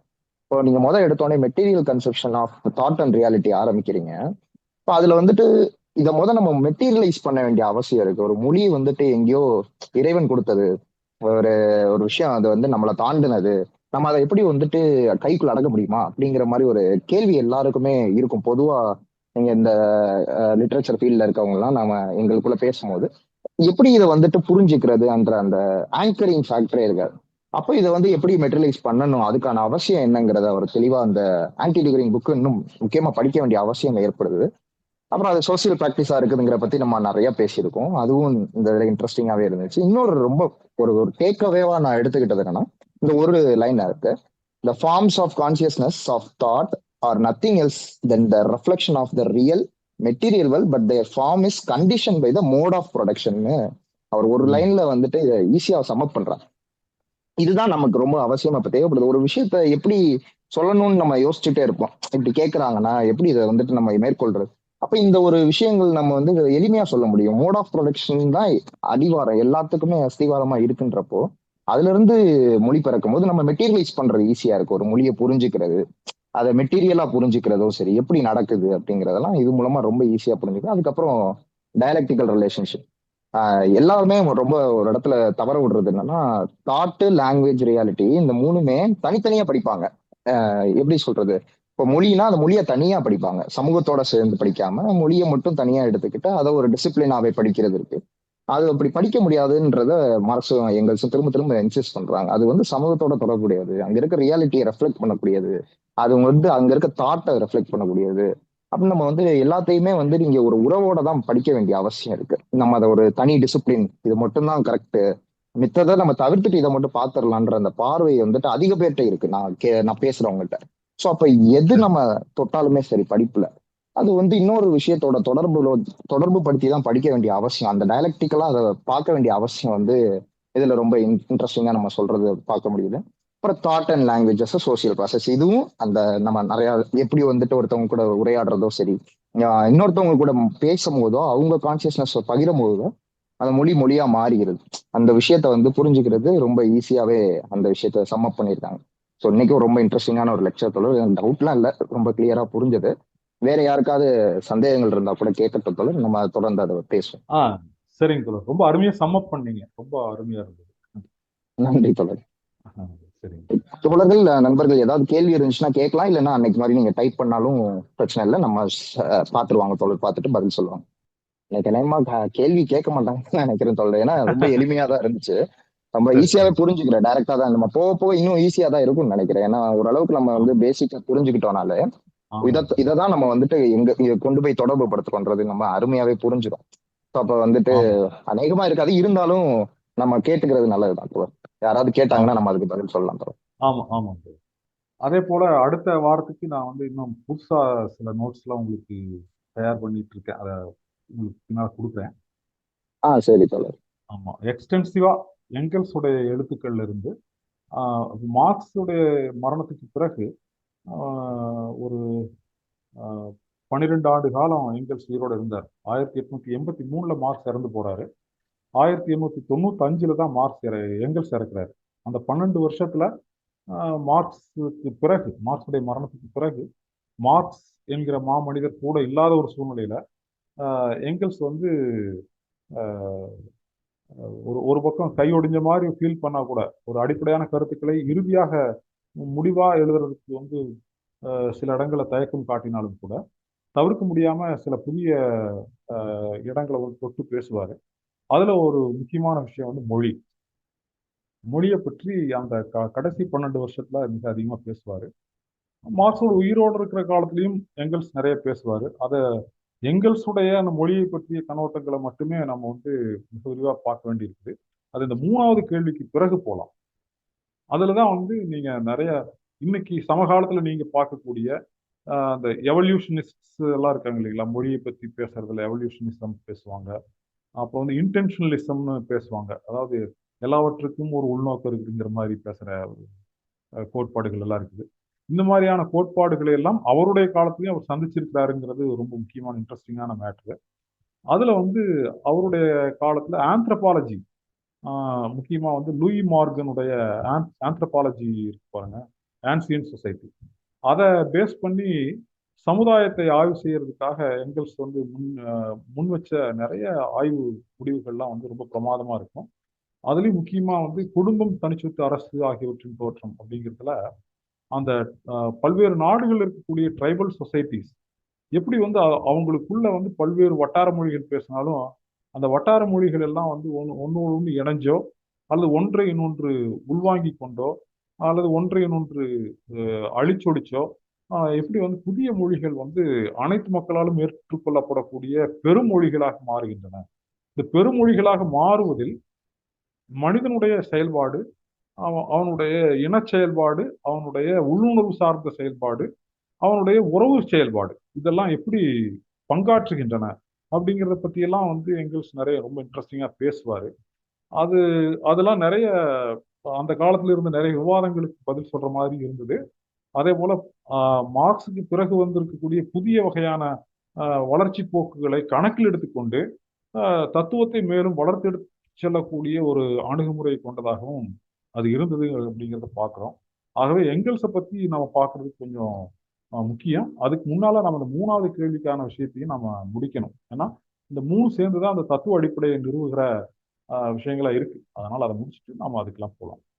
நான் கண்டிப்பா இப்போ தோழர். அந்த பேசிட்டு 3வது கேள்வியுமே ரொம்ப இன்ட்ரெஸ்டிங்கா இருக்கு பாக்குறதுக்கு. அதுவும் கண்டிப்பா நம்ம முடிச்சுட்டு நம்ம தொடர்ந்து போகலாம் தோழர். ஆமாங்க தோழர். நான் இப்ப உங்ககிட்ட பேசிட்டு இருந்த காரணமே கேள்விகள் வராததுனால அதுதான் தோழர். நானும் ஆமா, யாரா கேள்விகள் இருந்தா ஏதாவது கேட்கட்டும் வருத்தம். தோழர். ஆமா ஆமா, ஒன்றும் நெருக்கடியெல்லாம் இல்ல. கேள்வி நீங்க எழுத்தாக எழுதி நீங்க பெற்றவை பற்றவை வாட்ஸ்அப் பதிவா கூட போடலாம். அல்லது தோழர்களுக்கு அவர்களுடைய ராபின் இருக்காரு, இனியன் இருக்காரு, அப்ப லாவண்யா இருக்காங்க, இவங்க எல்லாம் வந்து நீங்க மெசேஜ் அவங்களுக்கு அனுப்பிச்சிட்டீங்கன்னா அவங்க எனக்கு கன்வே பண்ணிடுவாங்க. அதை நம்ம வந்து ஃபர்தரா வரக்கூடிய இன்டராக்டிவ் செஷன்ஸ்ல நம்ம டிஸ்கஸ் பண்ணலாம். கண்டிப்பா தோழர். நம்ம வந்து கேள்விகள் கேட்டாங்கன்னா கண்டிப்பா நான் உங்களுக்கு ஃபார்வர்டும் பண்ணிடலாம் தோழர். சரி. இல்லைன்னா நம்ம அப்படியே நிறைவு பண்ணலாம் தோழர். ஒன்றும் பிரச்சனை இல்லை. இனியன் நான் வந்துட்டு பேசி நிறைவு பண்ணிடுவோம். வந்து ரொம்ப இன்னும் ஒரு தெளிவான புரிதலுமே நமக்கு வந்திருக்குன்னு கூட சொல்லலாம். குறிப்பா வந்து சிந்தனை, யதார்த்தம், மொழி இதோட எப்படி தொடர்பு படுத்திருக்கு. சரி, நீங்களே தேங்க்ஸ் பண்ணிருக்கீங்க. ஆமா தோழர், நானே முடிச்சிடறேன்.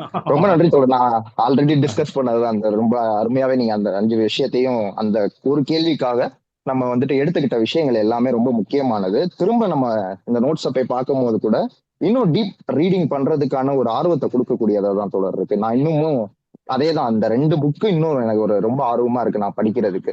ஆன்டி டியூரிங்கும் சரி, ஜெர்மன் ஐடியாலஜியும் சரி, கண்டிப்பா வாசிச்சே ஆகணும்ன்ற ஒரு ஆர்வத்தை ஏற்படுத்துது. இன்னும் நம்ம சமுதாயத்தை புரிஞ்சுக்கிறதுக்கு மொழி மூலமா, ஏன்னா மொழி வச்சு நிறைய பிரச்சனை இருக்கு தோழர். இப்ப நீங்க இன்னொரு விஷயம் முக்கியமா பேசுனீங்க, மெக்கானிக்கலா மொழியை அணுகிற அணுகுமுறை வந்துட்டு கம்யூனிஸ்டுகள்லயே சில பேருக்கு வந்துருது. அது ஒரு இருக்கு. லாங்குவேஜ் தான், நம்மளே சொல்லும் போது ஒரு டூல் தான், அது ஒரு டூல் தான் நம்ம சொல்லும் போது என்ன ஆயிருது, அது மெக்கானிக்கலா மாறிடுது. அப்போ அது ஒரு கருவி தானே, அது எப்படி வேணா இருந்துட்டு போகட்டும், இவங்கள்ட்ட இருக்கட்டும் இவங்ககிட்ட இருக்கட்டும், அப்படி இல்ல இல்ல. இங்க வந்துட்டு அது ஆமா. எதோட தொடர்புடையதா இருக்குன்றத நம்ம தெளிவா படிக்கும் போதே தெரியுது. அது ஒரு மோட் ஆஃப் ப்ரொடக்ஷன்ங்கிறதுல இருந்து உருவாகுன்றப்போ, அப்ப ஒரு மொழி மொழியா இல்ல, தனித்து இல்ல அப்படிங்கிற விஷயத்த தெளிவா புரிஞ்சுக்க முடியுது தோழர்.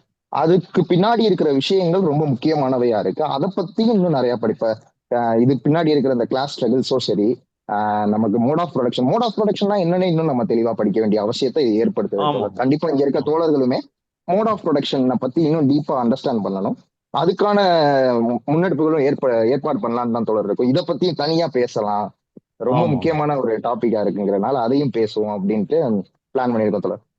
சரிங்க. இன்னைக்கு உங்களோட லெக்சருக்கு ரொம்ப நன்றி தோழர். நீங்க உங்க டைமை ஒதுக்கி எங்களுக்காக இது பண்றது ரொம்ப பெரிய விஷயம் தோழர். எங்களுக்கு எங்களுக்கு ரொம்ப மகிழ்ச்சி. எங்களுக்கு என்னன்னா, உங்ககிட்ட இருந்து சில விஷயங்கள் நான் இன்ஸ்பிரேஷனா எடுத்துக்கலாம் தோழர். எப்படி சரி. டெடிகேட்டா நமக்காக ஒரு இப்ப எதுனாலுமே தோழர் நீங்க பாத்தீங்கன்னா, ஒவ்வொன்றுமே கணக்கு போட ஆரம்பிச்சிட்டாங்க இப்ப எல்லாருமே. என் கூட இருக்கவங்க லைக் ஒரு 2 மணி நேரமா என்னமோ நமக்கு வந்துட்டு அதுல வந்து லாபம் இருக்கணும், அந்த விஷயத்துல ஏதாவது கிடைக்குது ஆ. அப்படின்ற ஒரு காலம் மாறிக்கிட்டு இருக்க சூழ்நிலையில எங்களுக்காக நீங்க ஜஸ்ட் இதை வந்து பகிர்ந்துக்கணும் அப்படிங்கிற ஒரு முன்னெடுப்பே எங்களுக்கு ரொம்ப ஆச்சரியமாவும் இருக்கு. எங்களுக்கு நாங்க இதை தொடர்ந்து எங்க ஜெனரேஷன்லயும் இதை பண்றதுக்கு ஒரு உந்துதலாகவும் அமையுது தோழர். ரொம்ப நன்றி அதை எங்களுக்காக பண்றதுக்கு. தொடர்ந்து நம்ம பேசுவோம் சரி. தோழர், இன்னும் நிறைய விஷயங்கள் பேசுவோம், டிஸ்கஸ் பண்ணுவோம். இன்னைக்கு ஆ. உங்களோட லெக்சருக்கு ரொம்ப நன்றி தோழர். வந்த நண்பர்கள் தோழர்கள் உங்க பார்ட்டிசிபேஷனுக்கு ரொம்ப நன்றி. தொடர்ந்து எங்க கூட பயணிங்க, நிறைய விஷயம் இது மாதிரி நம்ம பேசுவோம். எல்லாருக்கும் ஒரு நன்றியை தெரிவிச்சு சொல்றேன். ஆ. நன்றி தோழர். சரிங்க. தோழர், நான் ஒண்ணு நன்றி. சொல்லணும். என் ஆ. பேரு வந்துட்டு அருள்மொழி. நான் இங்கிலீஷ் லிட்ரேச்சர் படிக்கிறேன். நான் வந்துட்டு ஒரு 3 செஷன் அட்டன் பண்ணியிருக்கேன். நீங்க சொல்றது மார்க்சிசம் பத்தி, நீங்க லிட்ரேச்சரோட அப்புறம் தமிழ் லிட்ரேச்சர் எல்லாத்தையும் சேர்ந்து சொல்லும்போது எனக்கு ரொம்ப யூஸ்ஃபுல்லா இருந்துச்சு. என்னால மித்ததோட கம்பேர் பண்ணி படிக்கும்போது ரொம்ப யூஸ்ஃபுல்லா இருந்துச்சு. ரொம்ப நன்றி தோழர் இந்த ஆ. செஷனுக்காக. சரிங்கம்மா. நன்றிங்கம்மா. இந்த மாதிரி நீங்களும் பேச வாங்க. உரையாடுங்க, கண்டிப்பா கேள்வி கேளுங்க, கண்டிப்பா. மனசுல பட்டதை பேசுங்க, உங்களோட அனுபவத்தை சொல்லுங்க. அல்லது வகுப்புல நீங்க நடத்துற அனுபவம், அல்லது இலக்கியத்தை படிச்சதுல மொழியை பத்தி புரிஞ்சுக்கிட்டது, இப்படி எது வேணாலும் பேசலாம். கண்டிப்பா தோழர், கண்டிப்பா. சரிங்க. சரிங்க. நிறைய பேருக்கு பயனுள்ளதா இருக்கு தோழர். நிறைய பேர் நோட்ஸ் எல்லாம் எடுத்துட்டு என்கிட்ட ஷேர் பண்றாங்க. ஷேரன்லாம் இங்க இருக்காங்க, அவங்களும் ப்ரொஃபஸரா இருக்காங்க. நிறைய விஷயங்கள் அவங்களும் பேசுறாங்க, இதை தொடர்ந்து அவங்க ஸ்டூடெண்ட்ஸ் ஓ. கூட்டிட்டு வராங்க. ரொம்ப ஓ. சரி. ஊக்குவிக்கிறாங்க தோழர் நிறைய விஷயம் இந்த மாதிரி வந்துட்டு. அதனால இங்க வர்ற எல்லாருக்குமே ரொம்ப ஒரு பயனுள்ள செஷனா தான் இருக்கு. நம்ம ஓ. அதனால இது தொடர்ந்து பண்ணுவோம் தோழர் கண்டிப்பா. சரிங்க. சரிங்க தோழர். சரிங்க. நன்றி தோழர், நன்றி தோழர். நன்றிங்க தோழர். நன்றி.